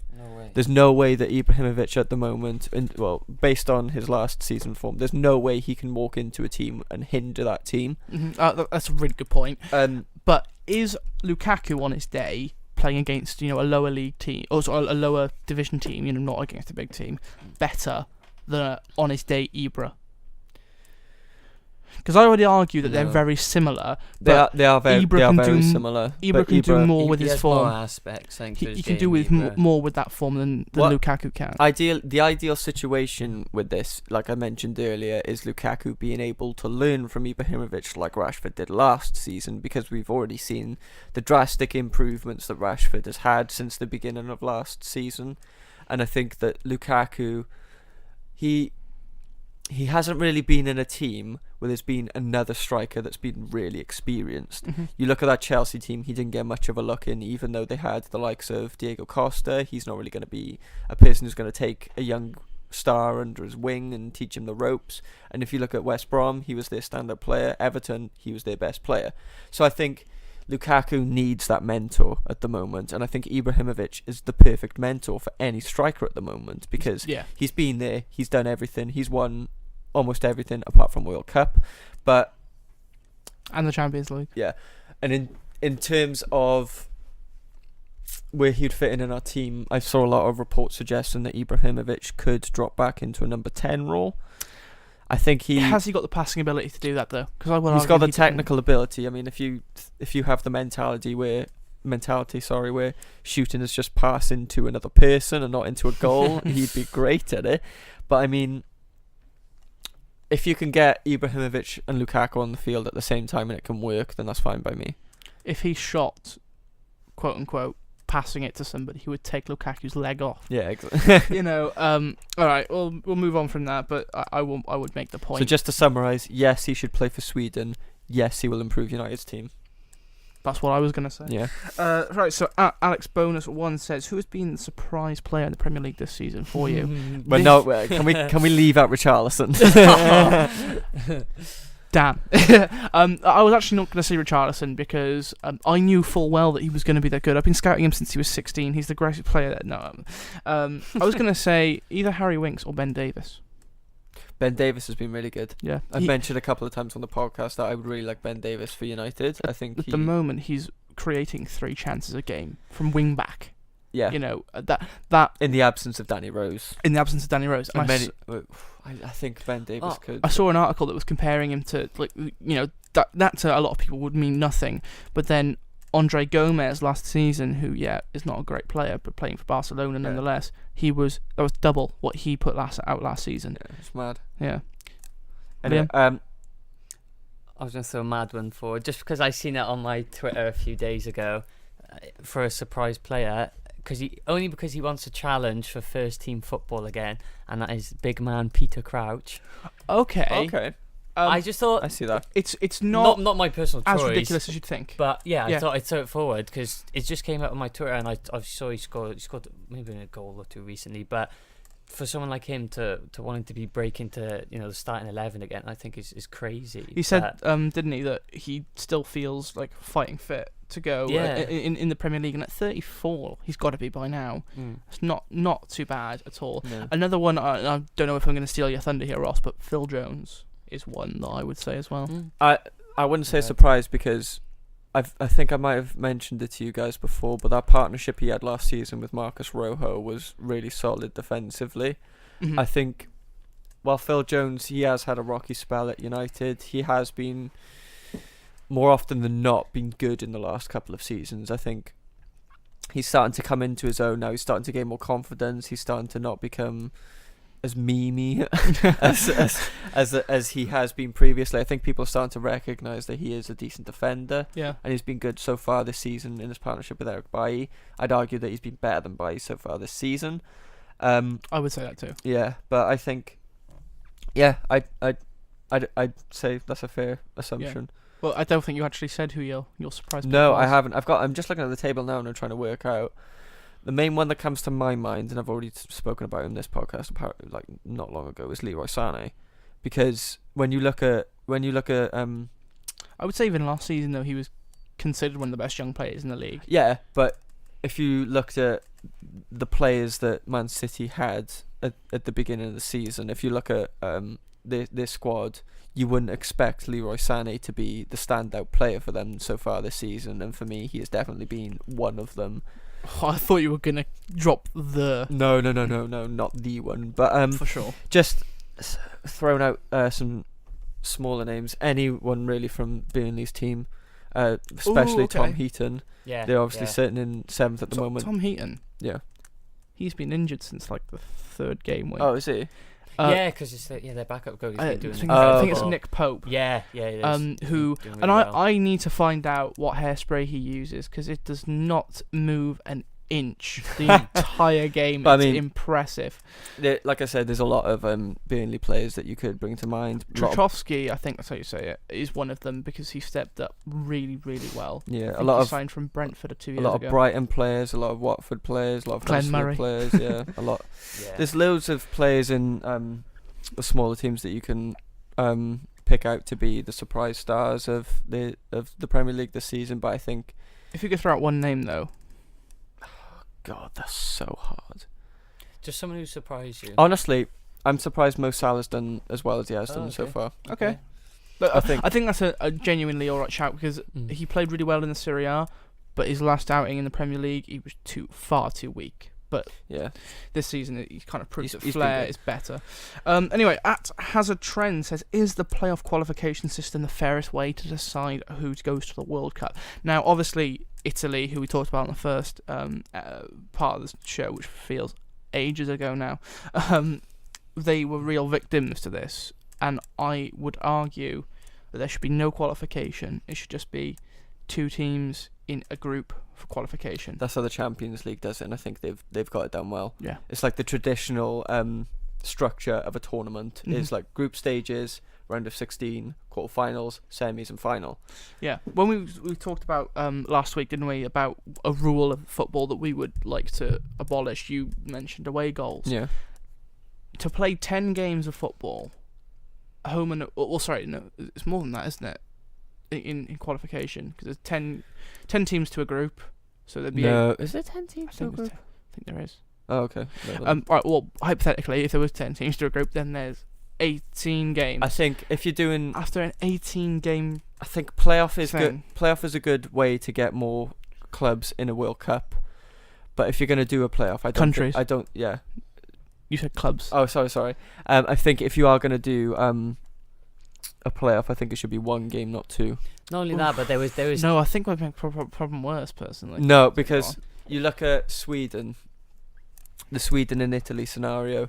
Sweden obviously knew that they've got one win under their belts, and they just parked the bus they knew what they had to do for the next game. They just parked the bus, played defensively, let Italy shoot as many chances as they can, and ultimately it was Italy that squandered their own opportunities, because so many shots you can have on goal, and if you don't score in that amount of shots, then it's your own fault, basically. But I think like it is in the Championship, you play a long season or 18 matches or however long it is, and then lose on away goals. How awful is that? How genuine it would be bad. Sorry, Lee, I did cut you off by 2 minutes ago. It's just the added criteria on top of the fact that there's a playoff spot, but then you have to be, teams can still miss out because they haven't scored the most goals. Or I think it's just overcomplicating it To far finish too much. second, bear in mind in those groups, one team, forget who it was, it wasn't Greece. One team finished second in their group of 9 and didn't even get to a playoff. that's tragic. It's so bad. Yeah. You know, To conclude, what I think is it should literally follow the model of the Champions League. Yeah. No overcomplicating the group stages. The top 2 groups top 2 teams in that group should go on to the World Cup. That's the bottom line. yeah, me too. Yeah. All right, final question. Another one from David_Reynolds7 says, if you could take one player from your rival's team and swap him with a player from your team, then who would it be and why?